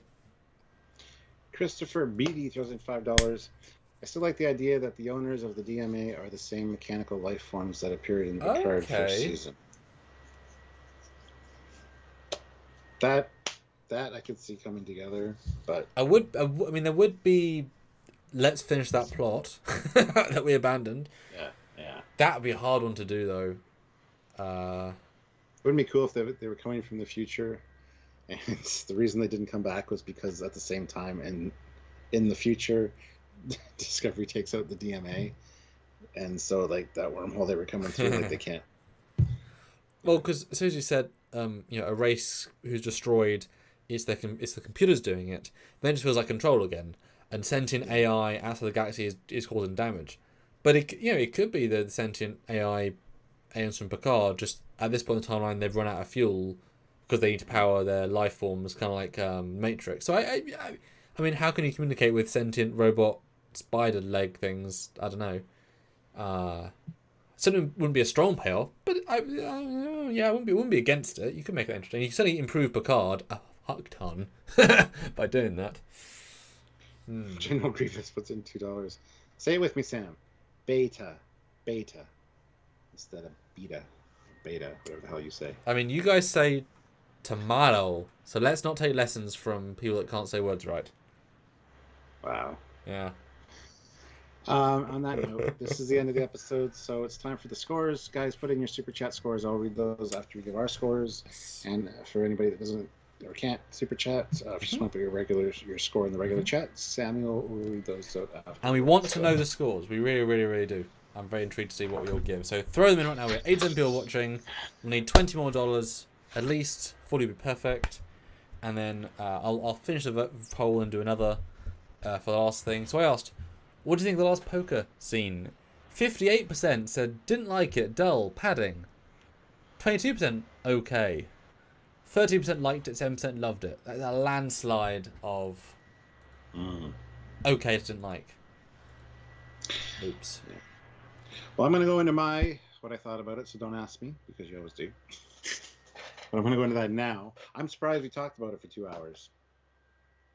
In fairness, you did disappear for a while, so... If my power hadn't died, we might have wrapped it up a little sooner, but still. Sergeant Montgomery puts in $2. I'll give it a warp 5 out of 9 point... warp 5 out of warp 9.99999. I should have read that afterwards. Anyway, as far as my thoughts on it, it is a boring episode. Like I said, it could have been 15 minutes in an actual episode, this whole plot. It felt very much filler, very much like padding, and I didn't enjoy it. The scenes with Vance are fine. The Hugh scene with Stamets wasn't necessary. It was a nice breakup in color palette, at least, so my eyes didn't feel like they were dying. Maybe that's why that was there. But other than that, I mean, having Oa along was great, but it didn't have the impact that I thought it was going to have. Yeah, she got some lines. Yeah, she got to kick some butt. But it was so ugly to look at. Everything here, the colors, the darkness, it was not a good, vibrant episode. And I actually got bored. The first time I watched it, I remember I'm like, wow. As soon as it ended, I'm like, wow, what a waste of my time. Well, and then you're like, I've got to go talk to Sam now about this. Yeah, because I woke up, I was tired, I was having my coffee, I was watching it, wearing my house coat on my robe. And when it was over, I'm like, wow, what a waste of my time. I stood up and got dressed, came and called Samuel and said, first thing I said to you was, I feel more tired now than I did when I started watching it, when I just woken up. Because I was bored. And I thought it might have been my mindset just because I was tired or whatever, but no. On second viewing, it's the same thing. I'm like, I'm encouraged. I'm like, second viewing might be better. So I get into it about 10, 15 minutes, and all of a sudden it's like, no. And the good stuff in the episode just doesn't make up for the bad, unfortunately. There is some good dialogue between Tarka and Oa, but... Put in a score, guys, out of 10. Yeah. For this season, it's going to get a 3.5 out of 10 for me. For all of Discovery, I'm probably going to give it it's better than some episodes in season 1, so I'll give it a 5.3 for all of Discovery. Really shit scores, but ugh. Stuart, this will be our rewatch in a few weeks. I know. So while the last, hopefully $20 comes in, and thing, I just want to, one thing that I said, a comment I want to address that I want you to address as well. Queen Bee said in our review. So here's the thing: for 4 seasons, people have been asking for old school Trek adventure episodes. So they give us this one, and y'all complain. What was your rebuttal? It's not an adventure episode at all. This is, like I said, it's a B plot, if that, in a good episode.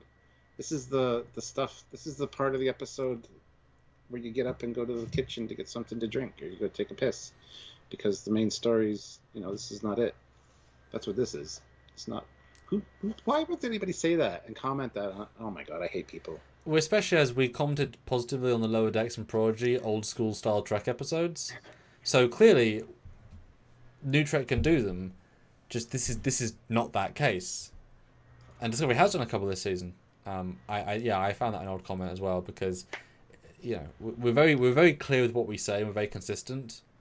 This does not hit the bar. That's the episode, not the show, not the make it better guys. I mean, season 3 was better. Season 4 could be better. We'll see. Yeah. You say this doesn't hit the bar. The bar wasn't even put in. They didn't even set the bar low or high. They didn't even add it to the thing. There's nothing to do. Moving on. What was your score? We'll get to the super chats in a minute, but I want to hear your thoughts. And last $15, guys. Last $15. No, like I said, it's okay. I can't get really mad about it because there's not anything bad about it. There's very little good about it, but it pulls the average down. It's 15 minutes too long. Easily take out the poker scene completely, remove it, add some more DMA stuff, add some more Culber stuff. Saru is an afterthought.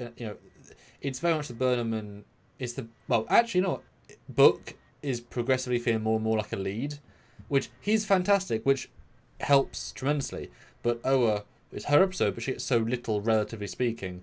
Michael gets a lot. The new guest star gets a lot. Sawyer gets a line, in essence, a scene. You know, and the other bridge crew are thinking, well, are we getting paid this week? Why are we even in Toronto for another 2 weeks? I mean, it's such a.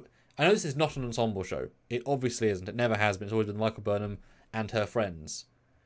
But it's just a weird balance of things. Luckily, the book guy is such a good actor, and he does such a good job, and I like some of the stuff. The balance of the crook guy is not a big crook, really, though he is. He's charming, but isn't. I suppose the set design was more varied, and like you'd said, move between locations more. Maybe he got a separate room that has a different colour palette. Would be great. The stuff with the DMA is confusing. We'll see. Hopefully next week we actually get out of first gear. Because after last time, it felt like now we escalate. Now we're going into warp 7 and we're going to escalate. We went back down to warp 2.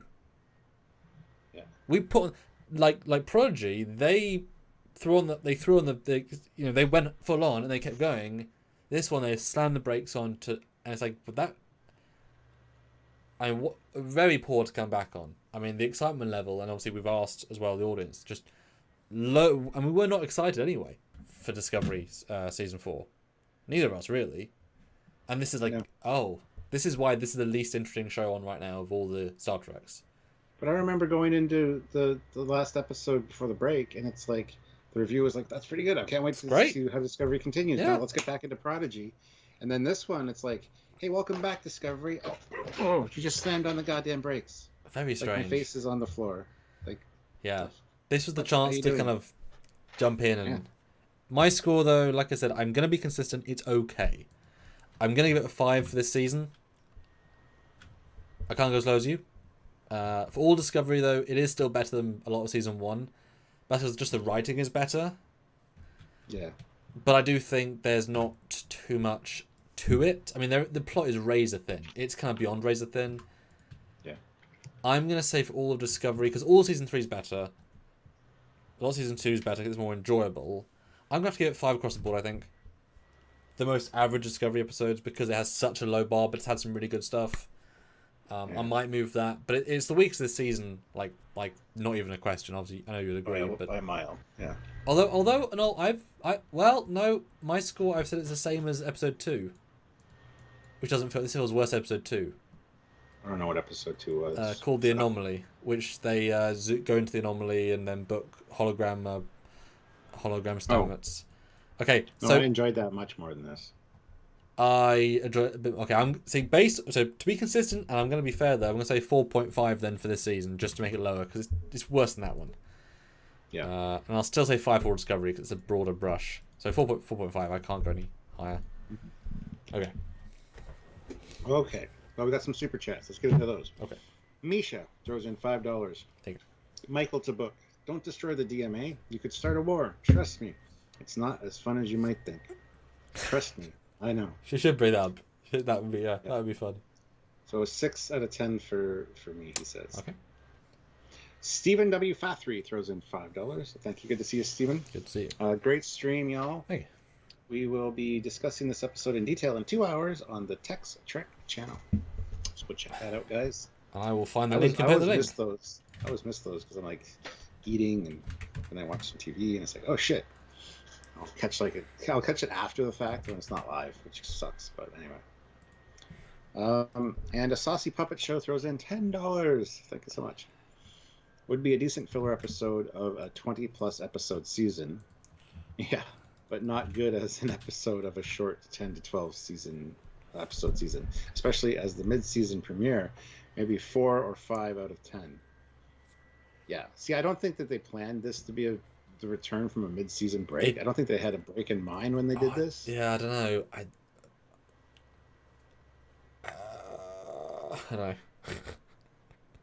They did say in this episode too that Discovery was under repairs for a while, but not complete yet. And in fact, we haven't seen the bridge. Yes, someone mentioned that maybe they're finding a refit because it's been a little while. It's been genuine. I know they just don't want to say the bridge crew because they don't want to pay them. Yeah, but that might programmable matter. For programmable matter, it's been a long time being repaired because they got messed up. So because that is one of the last things we've complained about is the interior design. because it just doesn't fit, and everything else is so much better.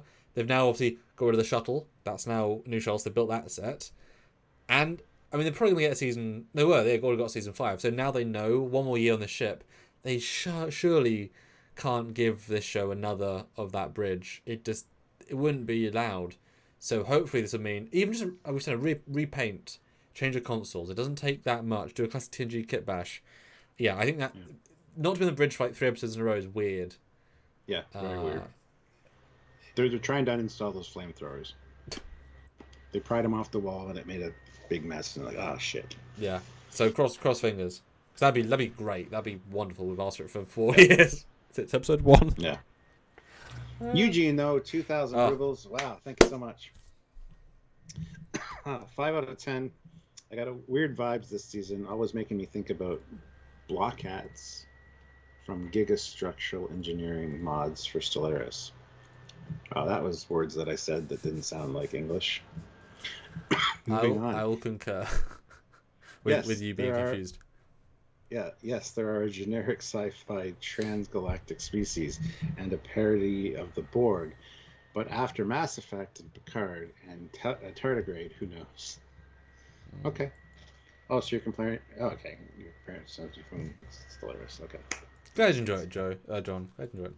So the non-super chat scores are. Let's see how wrong we are, Stuart, because I haven't checked. 5 out of 10, 6, 2.5, 7, 6, 5, 4.5, 4, 6, meh.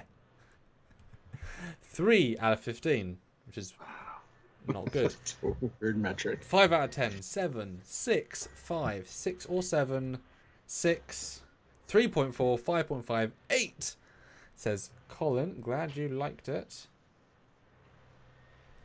I mean, that's pretty, also good. And I'm surprised about this poll. 55 people. After this week, are you more or less excited for the rest of the season? The winner by 1% is less excited with 30... Oh, well, it's changed now. 38% less excited. 34% more excited.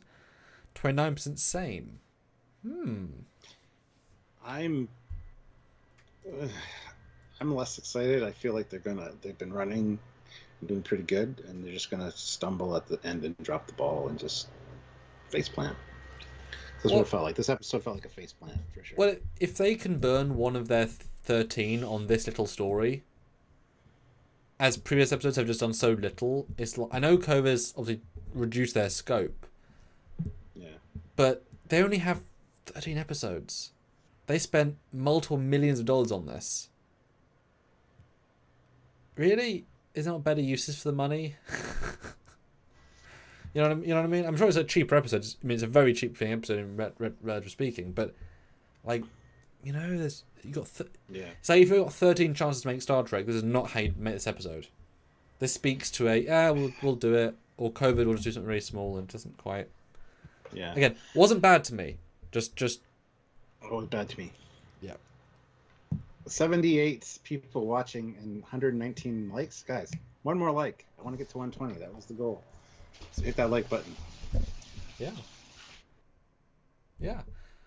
So there you go, guys. Tune in to our edited videos over the weekend about the DMA reveal and the Changeling. I did some fun graphics for that. Mm-hmm. That one's fun. Stuart, there's nothing to talk about in this episode for next week's lives. I think I can comfortably say that. So we'll do a top 10 at least, and some other stuff as well, because this is... Well, we'll see. I don't know if we'll see. Well, you know, we got the Mandalorian. We got the the Book of Boba Fett to talk about. Yes, we do. Which we want to do like a season discussion on that, which I think we might do next week sometime.